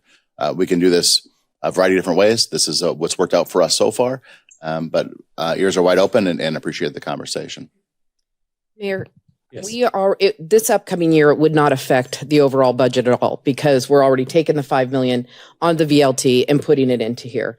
We have just purchased or hired a specialist to come out and evaluate all of our roads, what it's going to take to get them at least into fair or good condition. It's going to take a plan in place. I'm a planner. So to me to say, well, come back to the council and talk to them and see if they'll give you the money to maintain your roads is not feasible. It's not been feasible. We've adjusted it because they come here every year. Every year we can change, but this is not even about mills and fills this is really about how we are going to maintain our roads moving forward and how we can, in the long run, save taxpayer money because we are starting to get them up to the par that we need. We shouldn't, when we had that concept before, we touch a road every 10 years, that's what's got us into this trouble. And we probably could have done that with only 20% of the VLT and all the HERF money going into a department to try and run that. That's the only reason why we touched that. Now we're completely backwards. We're talking about maintenance, deferred maintenance. We have over 440 miles of road in this community to consider. Just saying for the future, come back to Lake Havasu, the council, and ask the council if we can have more than the bare minimum $6 million that I don't even believe is going to cover the pavement preservation or the maintenance to run this city right now. I don't believe it's going to be able to even sweep the roads, the emergency brakes and everything we have. I just wanted certainty for our roads department moving forward, that they know that they have this flexibility in budget. And then when we get the study back, we will know they're going to need all of that and some to just keep the roads safe moving forward. So there are many things that we could do that in the long run will save our taxpayers money if we get ahead of it. But we are way behind. We are way behind. And I'm going to tell you, I think that number, and it's just, I'm going to use the layman's term over here because I've been told that I was that several times, that number to keep our road, and we're going to get a study back that's going to say it, is at least $17 million just to maintain our roads. So we're talking about all these, this is just my layman's number. I've been asked one time to get something together for us, and then I kind of did. But now we have a study that's going to go out and give us a complete number of everything that we need. And just like our positional analysis that's sitting in front of us, these are the real hard questions we need. We're raising salaries. We need to. We're hiring people. We need to. But over here, we definitely cannot do it on the backs of the roads and infrastructure in the city. I mean, we, the council, are doing right direction, but I need certainty. They need certainty. They're asking, great, we just did this big study. What's going to happen with it when I don't even have any more money and we've hired 5 more people? That's what I'm saying. Yeah, no, I can appreciate your point. I support the flexibility for the councils to make those decisions. We've done that. The study is going to be used for when we have budget allocation available. The staff is who's going to make the recommendation to say, hey, you know, the pavement index is this number on these roads, and we would like to do this. It doesn't. Sometimes we talk about money and projects, and we have a focus, whatever our focus is, and I completely appreciate the passion and the direction behind it. But even if we had all of the money to do everything to our roads this fiscal year, we don't have the people to do it. It doesn't matter if it's our staff or contractor staff. So we have to find the balance of, okay, our team can do this, from project managers to procurement to all of the departments that have to be involved in that process. And then a contractor has to be hired. We couldn't do all of those things. So we balance those things out when it comes to the water main maintenance program, the roads programs. When we were talking about we do something to a road every 10 years, it also was a different position the city was in. We did the largest infrastructure project in the country at the time with our sewer. All of our roads were fairly new. And so at that time that made sense. And so as we were shifting from that, now those new roads weren't so new anymore.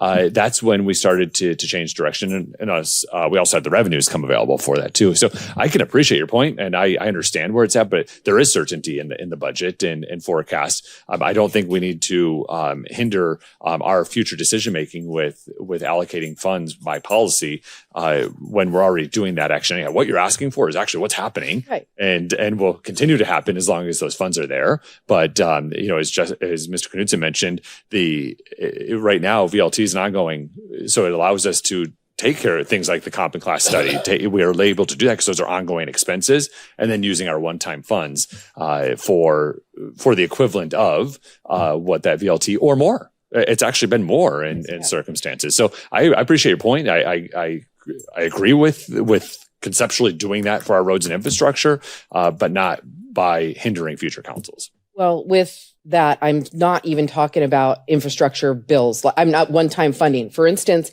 Kiowa or McCulloch that we're talking about, that is an outside one-time expenditure. This is not what I'm talking about. What I'm talking about is just to maintain the roads that we have, to run a department that is fully staffed, that can take great care of the current 440 miles of roads. That's what I'm talking about. And they're not going to be able to do it with $6 million moving forward. I just wanted to give them certainty that they knew that they had the money to maintain. But then when it comes to larger projects, bigger infrastructure projects, that's completely on a CIP budget. That's completely different.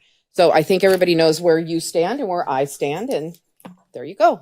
Thank Thank you you. much for listening. So, for efficiency of the rest of this hearing, so let's go down the row for each council member, answer any questions, making statements that you'd like. I'll start, which is a question because I'm springing this on you now. So that way, if you have questions or comments, we can go through and then we can wrap up and do next steps. So, the first question, Ms. Olson, for you is in admin services. In your budget summary, the budget is increasing from 10 million to 15 million, and it's highlighted here, but if you could just maybe explain what that increase is. This is an accounting reflection of what's required. We have to abide by not only GAAP, generally accepted accounting principles, but there's a governmental accounting standards board that issues pronouncements telling us how we need to record and reflect in our reporting certain transactions.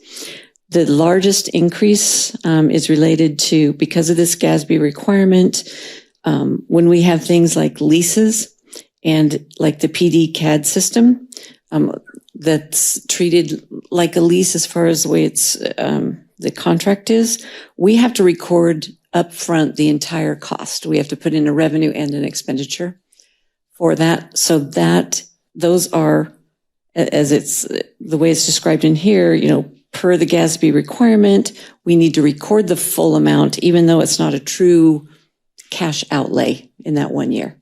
But it has to be reflected that way in the budget, so that the allocation is there for state law purposes, and so that it's recorded under the GASB requirements.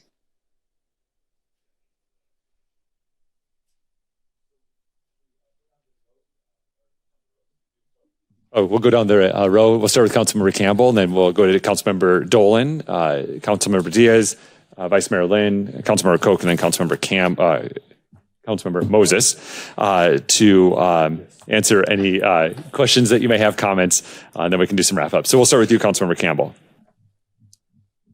I think I've already, with each topic, I kind of already given my overview of the way I feel. So again, that's about it for me. All right. Thank you, Councilmember Campbell. Councilmember Dolan, did you have any questions, comments? No, I just a lot to take in here.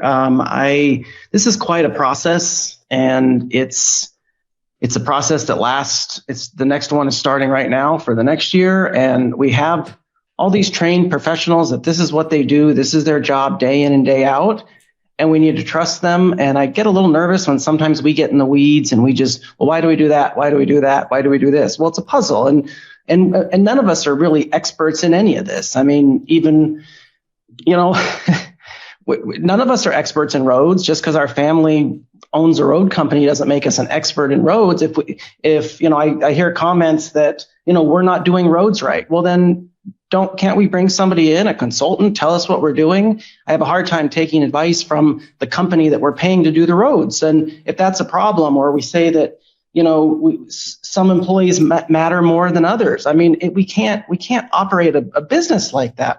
All employees, you can't do anything without the whole team. And it kind of bothers me that we pick and choose. And if we have these concerns, we should have them outside of the meeting and not just come poke holes and why do we do this? Why do we do that? Why do we do that? I mean, yeah, I definitely think the roads are important. And I think the community wants more roads to be upgraded. But if you ask them, hey, we have a plan that we can do that, but we're going to raise your taxes, they'd probably be like, no, we don't want to raise we don't want taxes to raise. We just want you to use the money we have. And that's what we're expected to do. And I'm very proud of the staff on this. We have a balanced budget. I'm very proud of the staff. And so I think we need to respect our staff and acknowledge that's what they do. And if we have some questions, we take it to that next level. But like I said, none of us are experts in this. We're a council of 7 that we vote up or down whether we think what we're hearing is good and we want to go to that next level. So, like I said, I just want to thank the staff. I don't think we should be pulling, 100% VLT, because then we have to get that money from somewhere else. So, and I don't think we should be raising taxes. I think we have what we hear, and with the rate study, it's. I do appreciate Bobby and her team for putting this together. It's like I said, we also got to be careful at that, how we pull at stuff. I've had people reach out to me and, some of the staff don't have unions to represent them. And so it's, it is the big picture, and that's what Bobby is spearheading. And if I don't trust her expertise, then I need to say that. But we kind of sometimes, I think we get a little passive aggressive with that. So I just want to thank staff as a whole. I support the budget. Like I said, I've had meetings with staff outside of the council chambers, as we all should. And I think we put a lot of hard work in it, and I thank everybody. Thank you, Councilmember Dolan. Councilmember Diaz? Yeah, thank you. And thank you, staff, for putting all this together. It's a lot of work, a lot of numbers. So, and I just have a couple of quick questions. Once we get the salaries in a way figured out and set to the right amount, is the step and the COLA, are those mandated by statute that has to happen every year? Yeah, so the pay plan that would be included in part of this budget, so that the action of this council would be approving this budget to implement the pay plan. It has projections, especially in the STEP plan and also in the open range plans. It has projections of how team members move through the plan, but it's at the direction of council each year during the budget process to approve that. Right now, the model is, correct me if I'm wrong, I think it's 3.5% is what the modeling is and how team members move through the pay plan. But it's at the direction of council each year during the budget process. Yeah, because I come from the private sector, obviously, for a very large company. And once we had people's salaries right, their pay raises were based on annual performance reviews, right? And based on, unsatisfactory, satisfactory, needs improvement, great job, excellent. So I was just wondering, once we get it set, right now CIP just came in at like 0.2%. So then we're going to give a 3% COLA. It's just a little interesting. This is a little interesting to me. But I understand. Thank you for the answer. And then when we do the municipal court, the new courts that Judge Kaye is talking about, are we adding staff to the courts, or is he going to do it with his current staff? Do we know that? Yeah. Judge Colley, do you? Oh, I didn't see him back there, hiding back there. And while the judge is making his way, anything that happens on the court side also has to happen in the city attorney's office through the prosecutor. So there's a combination there. So, Mayor, Council, and Councilmember Diaz, thank you for the opportunity to answer that question. We are not, as a court, adding anybody on staff for the Building Bridges Court, but that does, as Mayor mentioned, affect everybody involved. And one of those that is affected is the City Attorney's Office. And so, as you're well aware, it takes a little more effort up front when we have these specialty courts, but the result on the back end is absolutely worth it. And so that causes us to have a little more work to be done. And so I 100% support what the City Attorney's Office is requesting. We can do with what we have right now. We can do the court that we're doing. In fact, we have our first participant in the program, and we're excited about that. And then we're looking at another court next year. And so as we continue to move in that direction, our hope is that everybody that's involved will be able to have the services that they need and the personnel that they need to be able to support properly what we're trying to do. That's it. Thank you. All right, perfect. Actually, Judge, if you could say, I believe Vice Mayor Lynn's first question might be for you as well. Yeah, can I follow up on that? For the bridges, Building Bridges Court, do we need a probation officer? So we have budgeted money that's not coming from general funds, but budgeted money that we're looking to either have a probation officer or do something with the police department or look with the county to see how we're going to do that. So we have the money budgeted, and we have to sit down and figure out what best works for everybody involved. Okay, perfect. Thank you. Mm-hmm. Okay, and then thank you, Judge. I'm done with you. Okay, thank you. Thank you. Okay, I have a question, and maybe I just need clarification because I'm just seeing it right now as I'm looking at on this budget overview, the new full-time positions. Okay, so I'm looking at this. And the slide number, okay. Councilman or Vice Mayor Page Lynn? number 6. Okay. Okay, and then when I'm looking in the proposed budget, page 28, 29 in the book, I'm seeing new position in Parks and Rec that says management specialist. And it's one new position, but when I look on this, it's under Public Works. Am I looking at this incorrectly? I'm trying to figure out where that management specialist in Parks and Recreation, is that a brand new position? That could be attributed to some of the title changes or some reclassifications. You'll see the former title is probably going from 1 to 0 when this one goes from 0 to 1. So you almost have to look at all of them to see what the changes are because it's being offset as just a reclass.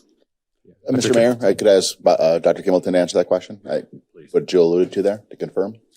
Vice Mayor, that management specialist was a retitle classification change of an existing position, and it was based on the position questionnaire the individual filled out and their job responsibilities.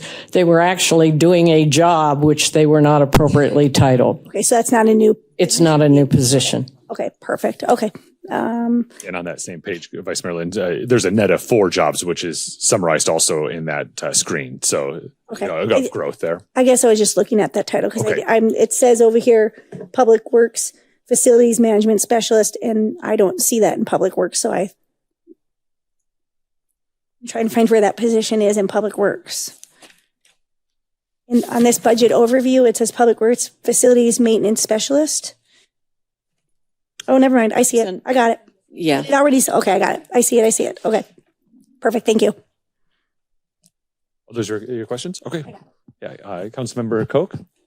I don't have any further questions, but thank you, Bobby, for all your hard work. I know that that's never easy and it's a challenge, especially when you have varying opinions going through that process. And thank you, Jill, and your team for doing a great job once again this year on the budget. Appreciate all your hard work. Thank you, Councilmember Koch. Councilmember Moses? Yeah, I had a question. Back when we were talking about parks, and then we got sidetracked. We put $7 million in the fiscal year, 30? Will we have the flexibility to move that up if we have opportunity?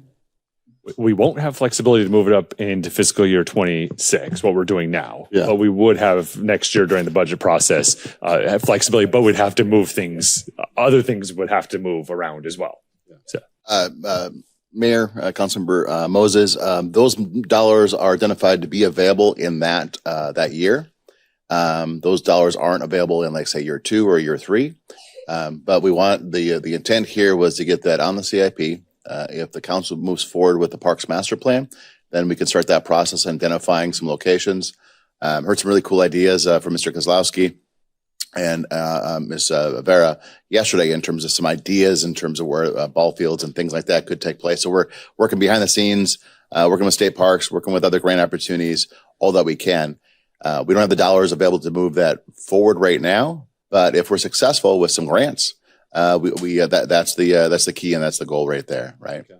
Yeah. Well, I mean, and so it's great that if we do get the grant dollars to be able to move that up and do some things, but we are taking this out of the general fund. It's not like we're planning it down the road. We didn't we talk about last meeting that we're no. So the CIP is fully funded through our construction sales tax for the most part. Grants and other but we were pulling money from a different revenue source. This is just an additional $7 million, I think is the number we talked about at the last session. Not additional, it's the dollars that we identified in the back end of the CIP for this project. So we didn't have a project for the back end of the CIP, and hearing from council that let's focus on ball fields and let's get that done. Now the entire CIP has got a project for every dollar associated with it. And then, so it's the construction sales tax is the ongoing funding mechanism for our CIP. So, which makes a little sense, right? If the construction isn't happening in Havasu, then the dollars aren't available for us to do construction projects. So that's kind of there. We have grants, we have FAA and on the airport side and otherwise. But the answer to your question, Councilmember Moses, is that we're working our tails off in the background to identify some solutions and what that might look like to move that forward. We're hearing from the community. We have a Parks and Recreation Board meetings, and the entire room is filled, standing room only, asking, where are the ball fields, So we are trying to check that box as well here. Is that helpful? Oh yeah. I'll speak to the VLT just because Nancy asked. I don't see moving it to tying the hands of future councils. I believe that we all are committed to making sure that we're going to do what we need to do for our road situation. But that may not be the case. We could do a really, really good job here eventually. In fact, I think that's kind of the goal, where we don't need that VLT money to go to roads, where we can go to, offset other things that also have to do with, our roadways and stuff like that. So, that is the goal to get our situation in a better place. So, I don't want to tie the hands of future councils. I don't see that necessary. I think we all just commit to, making our situation better. And then the comp and class study, it's such a hard thing. It is, I don't envy the position of you, Ms. Kimmelton and Jill and the whole team. Putting together, looking through that stack of papers gives me anxiety just sitting here. But I think all in all, we're never going to make everybody happy. The whole point is to get good quality people here, pay them as well as we possibly can, and then and keep them happy. I mean, that's really the goal. We there's compensation, and then there's employee happiness, and that's really what draws my heart. And so, there's been a lot of talks about what steps and all that stuff. The way I kind of look at it is, everyone wants to point back to the old step system, but we're throwing out that step system. We're creating a whole new step system.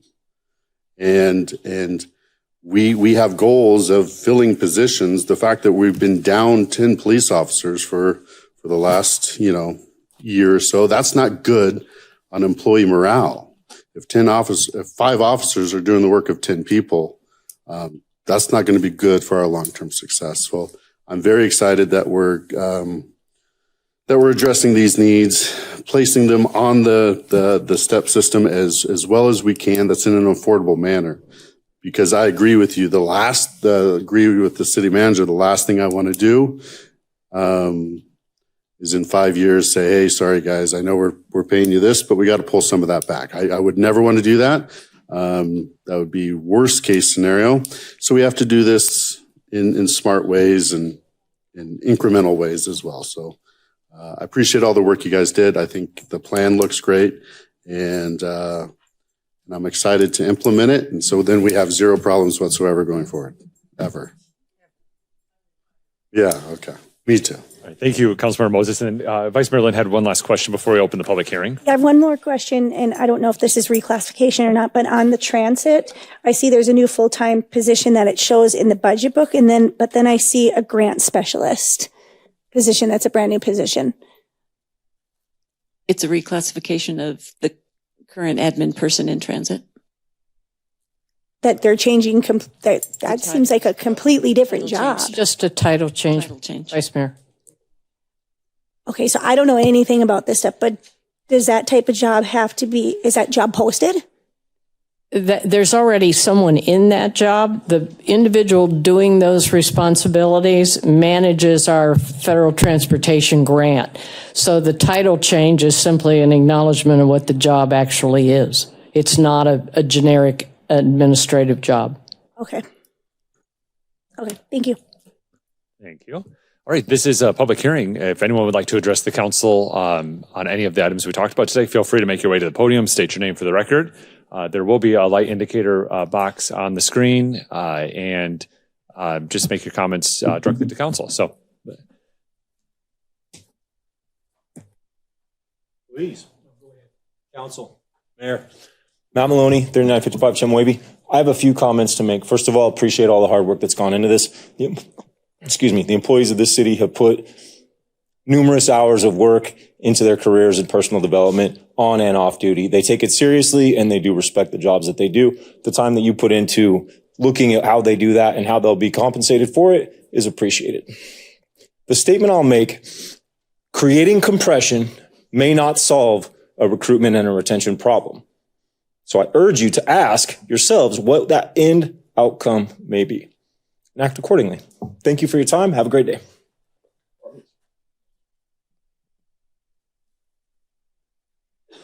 Good morning. This is James Maniaci. My question has to do with when you pick the 8 cities for comparison to do your numbers, why wasn't Bullhead City included? Thank you. Dr. Kimmelton or Mr. Weatherly, if you want to answer that, please. Yes, sir. Thank you for the question. If you go a little bit further, and why were they selected? They that were the market comparable cities that were selected, and the council actually, based on a recommendation, made the selection, were based on factors such as population size, general fund size, number of employees, and the types of services, comparable services that are offered.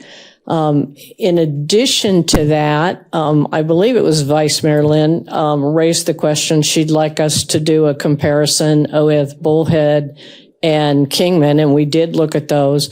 We also looked at, for police, Mojave County, because that's one of our local market challenges that we have. We did look at those numbers, and they are included in consideration of where we set the ranges and what we did. I will tell you, though, that it has always been Lake Havasu's desire to be the market leader in front of Kingman and Bullhead, as opposed to being the market average. So we did consider that when we looked. And in fact, the market ranges for police were based on not only our market comparable cities that were selected, but we also looked at what is Bullhead, Mojave County, and Kingman paying, and established our entry-level salaries based on the consideration of those factors. So even though it's not our across-the-board market comparison, for critical positions where we have labor shortages that we're looking at, we did consider those cities.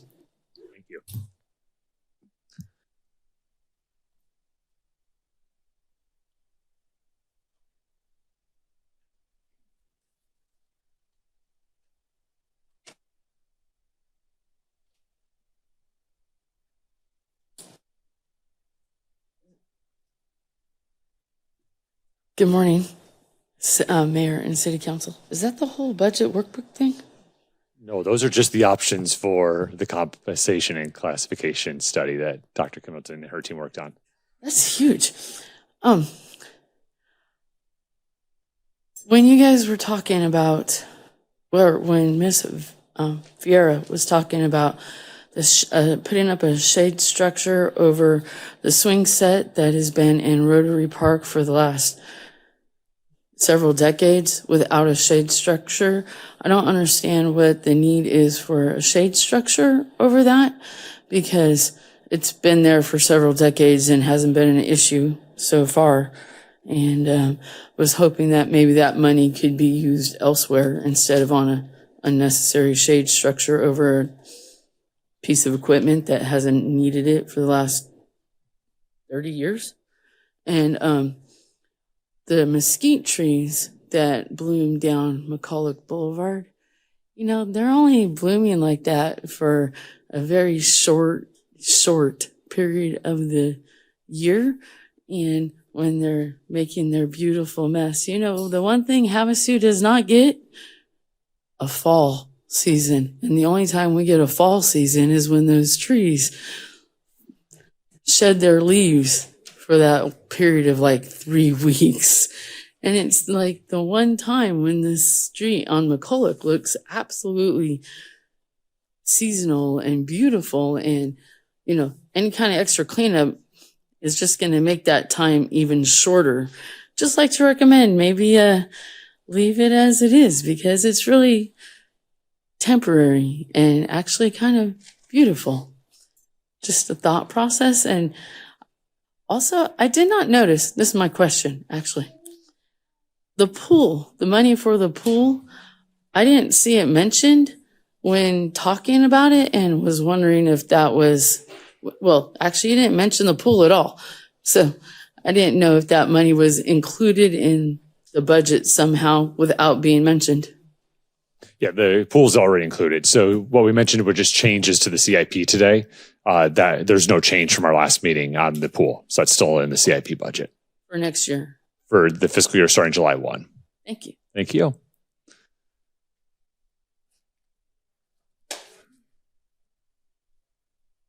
Mayor, Council, Tyler Zink, Lake Havasu City, Arizona. I just wanted to say a quick thing about the CT program. I'm one of the lead instructor cadre for that program. There's been a lot of praise for it, and there should be, because it's a great recruitment tool, but it is not a good retention tool. And what I mean about that is basically, let's just call it what it is. We're hiring young high school, newly graduated high school kids that still live with their parents most of the time, renting a room from them. And they're going to do the same thing that a lot of our new firemen are going to do. 3 to 5 years in their career, they're going to be looking at, where can I get that house? Where can I move out of mom and dad's house? So I do think there should be a lot of praise for that program as a recruitment tool, but it is not an end all be all. It's a good Band-Aid for recruitment, not retention. Thank you. Thank you.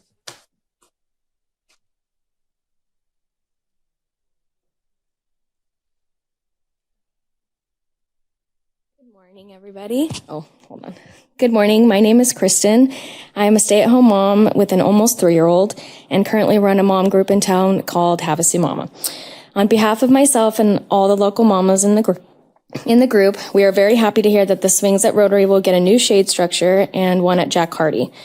I also think it's safe to say we would love a new splash pad, preferably in Rotary Park where it is safe from major streets, or a gated splash pad. A lot of moms fear of the busy streets near the parks. And the one on Mesquite, unfortunately, attracts a lot of homeless people. And going there with a crawling toddler at one point, there was pills on the ground, and obviously that's not safe for any children. Another one is Avalon Park. I live right by there, and it could use a swing set. Everybody loves swings. It's also very old and kind of dangerous. If you go down the slide as an adult, you will fly off just like the children do. There could also be a stop sign closer to the park. It is a very busy park with the dog park and the playground. And living like right near there, I walk there. And with how Avalon is in general, with everyone speeding by, the stop sign is too far from the park. I don't know that one cross street right there, but it's just a little too far. If there was a crosswalk right near Avalon Park connecting with Angler, I think it would kind of slow down traffic. I also think we have an amazing skate park. I think it's great for all ages except toddlers. I have seen a lot of other states have Strider parks, and I know we have a BMX track and the kids love it there, but it is kind of far and it's not open every day. And so having like just a little road that has little like whoop-de-doos or something would be amazing. And water fountains. I know you guys already kind of spoke about that, but they're like the automatic refill ones. I've used them at Rotary Park and on London Bridge Park, and one of them was not working the last time I went there. And with this heat, it's like obviously necessary. And then the one at Rotary, it just tasted a little finny. So I think something like that could be worked on. More safe walking trails around town. I know we don't really have any sidewalks, and with the mom group, we do a lot of mom walks, and we try to go to every park that we can, and there's only a few. So something like that, around, like, I know Windsor has some walking trails, but it's not good for strollers and stuff like that. So something like that along the line would be great. But yeah, so I appreciate your time today and hope you all consider the possibilities for our community today. It will not only benefit the local children in the community, but also visitors with children. So thank you. Thank you. And Christine, what was your last name? Biceline. Biceline. And did you get that, Ms. Williams? Okay, perfect. Actually, you guys did donate to one of our parties when I first started the group. So yes, I thank do you in recall person. That was Yes, really you're sweet. So good news for you. In fiscal year 27, the splash pad at Rotary is currently in this budget that we would approve today. awesome. Okay. But today you planted seeds and we're listening. So thank you for so sharing much. your feedback. Would anyone else like to address the city council? Corky Coiner, President of Lake House Professional Firefighters. Mayor, Council, City Manager. Sorry. All right. 5 minutes won't be enough for my 3 pages of notes. So I'll just try and hit some bullet points. I'll try and keep it fluid as I can. I appreciate you guys going through this class comp study, putting it on the table. It continues to be a problem. We continue to try and address it. This was supposed to be our attempt to address that. I do thank Bobby. I thank you guys for putting this together and putting in some work to try and make this. But extremely disappointing. $100,000 for an 8-page document that really didn't give us a lot of details. Didn't really give lots of information. Maybe you guys have more information that's been provided to me, but I haven't really received a lot of information. So, few bullet points. We started off that you addressed that some of our most valuable assets to invest in our employees. I agree. And I think I've heard that from you guys, and I hope that's true. But it's not what we're seeing. That's not what we're seeing. The study, I talk about the study and why it's disappointing is what's maybe not being made apparently clear is the study's identifying how far underpaid a lot of our employees are. And some are very critical employees, the ones that we can't keep here, the ones that we can't get to come here. And then once we do come here and we get them highly trained, they go to all these other cities that we just identified will pay you much better than us. And currently what I'm being understood and being told is the plan is to leave them right where they are. Those employees that we just identified right where they are. So we talk about step systems, and I know that's not in the private sector. That's hard. And I don't have enough time to explain all of that. But when you've been a fire captain for 20 years, you're the most highly qualified that there is. And now to tell that guy he actually falls in place where anywhere else he worked, he's just middle of the road kind of guy. That's why those steps, that's why that steps is there. And that's what that represents. That's what it represents for us. Again, just to try and keep up on time. I hope that we do take that seriously, that we do care about our employees. There's been some misleading stuff. I feel we specifically identified that PD, entry-level PD is less than Kingman and Bullhead.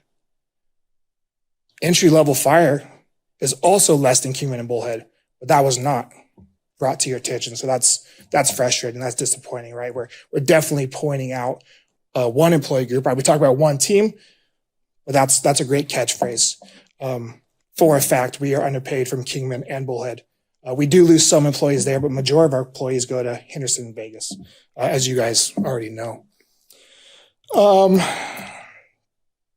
We talked about finding highly qualified, highly trained, highly skilled employees, right? Like that's an important point that we need to get after that. That would be a firefighter paramedic. I don't know if you guys know how many years of school and training it takes, but it's 2 to 3 years at least, not accounting the experience it takes to get into those programs and do those things, right? So I don't know how you guys feel, but I feel that's pretty highly qualified, highly trained individuals. Why has this not been fixed? Why did we adjust this 5 years ago and we're still here? Right? That was a question. Because we never fixed it 5 years ago. I shared that with you guys 5 years ago. We shared that with you guys. We didn't implement it. We didn't actually fix it. We just put a little Band-Aid.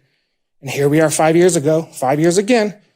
And our plan, let's not fix it again. Okay, we're going to move some pay scales and the pay scales, but then we're not going to fix the employee. So we still have the retention problem.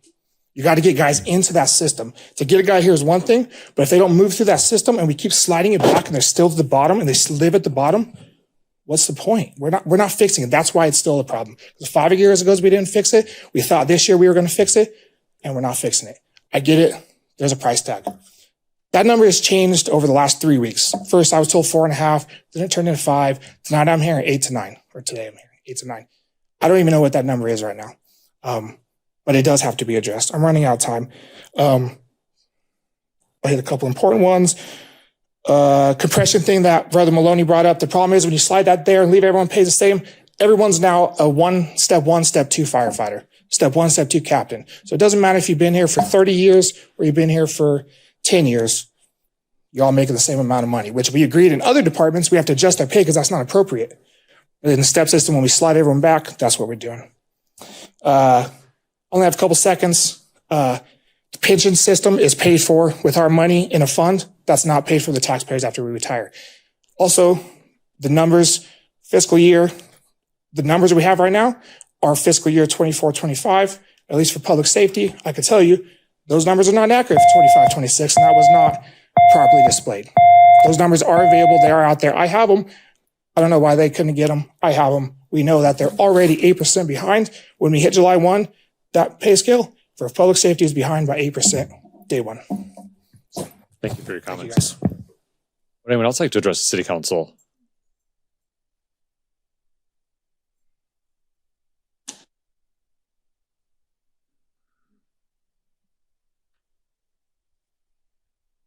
Hi, my name is Chris Rodriguez, and I would just like to kind of piggyback off of what Kristen said, and I agree with everything, and I hope that you guys consider it. And additionally, with the baseball fields, I know that someone had even mentioned up here, in the year 30, and I'm like, that just seems so far away.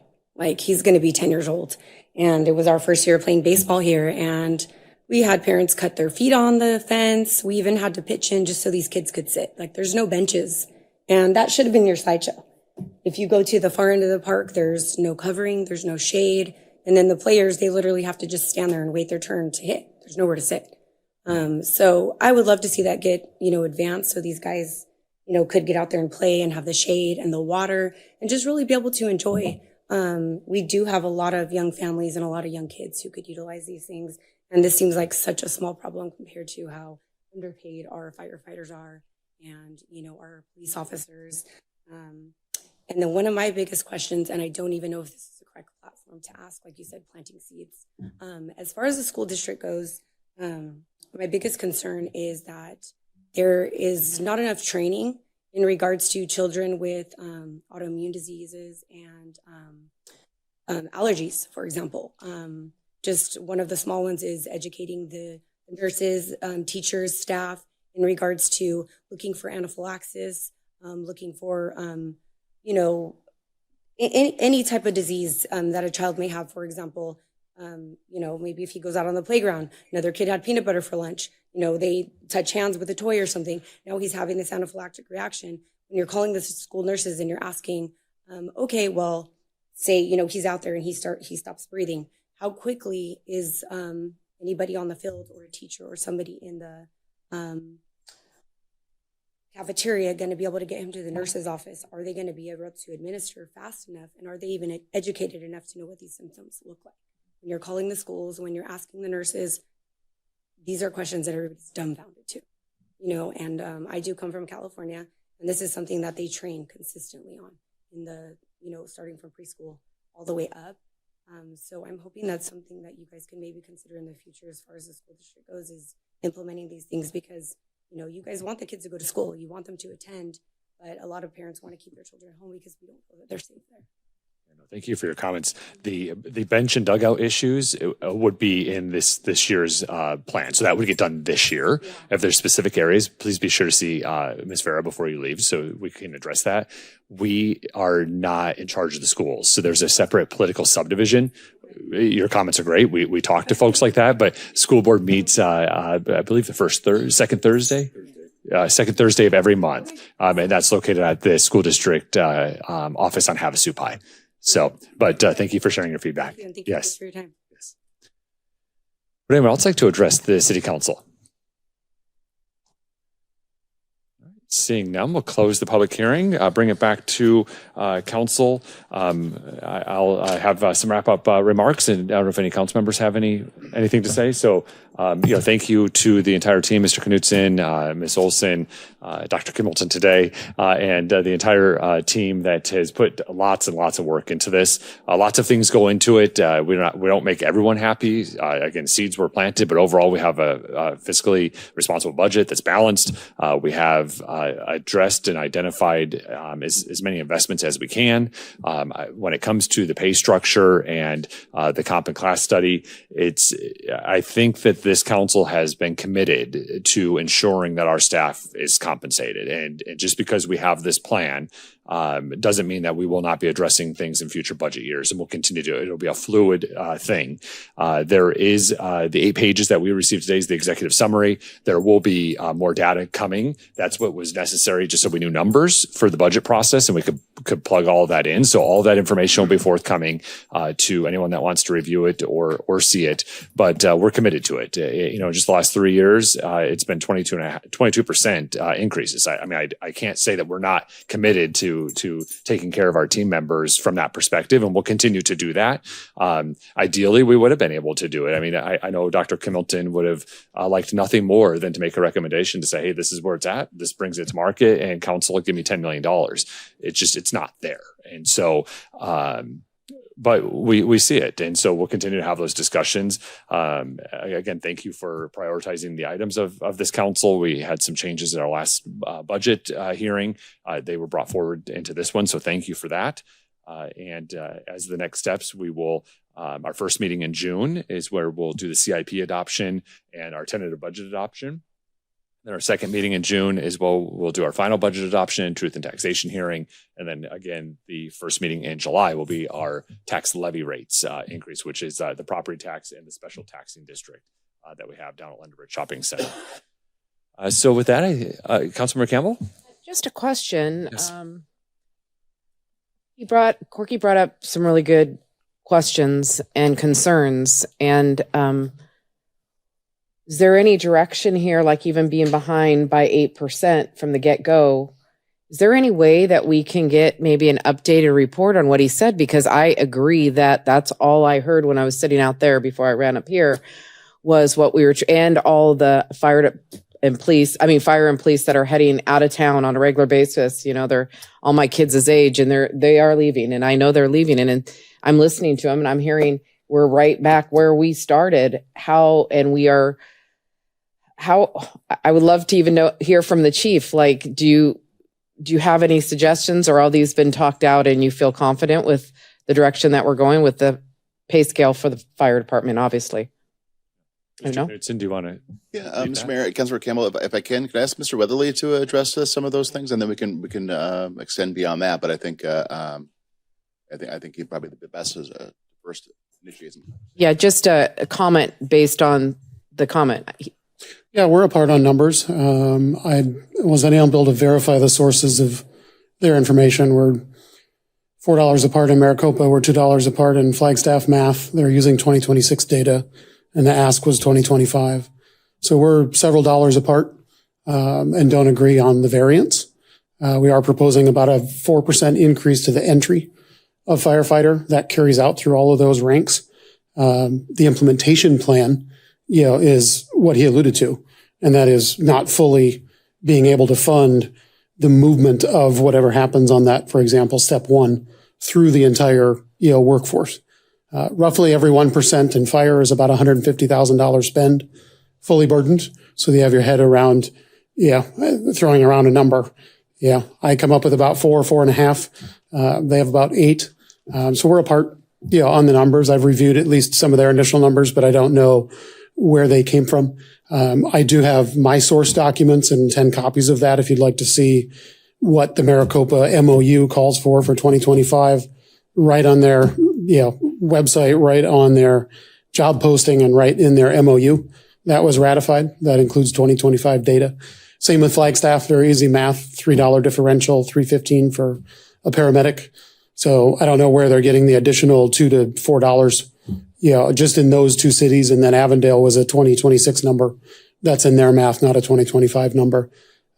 So like I said, objectively, we studied 180 of your jobs, applied the same methodology, pretty close for implementation, with the exception of those positions that we've identified as hard to fill, hard to replace, stayed vacant a long time, specifically your questions about the police step plan.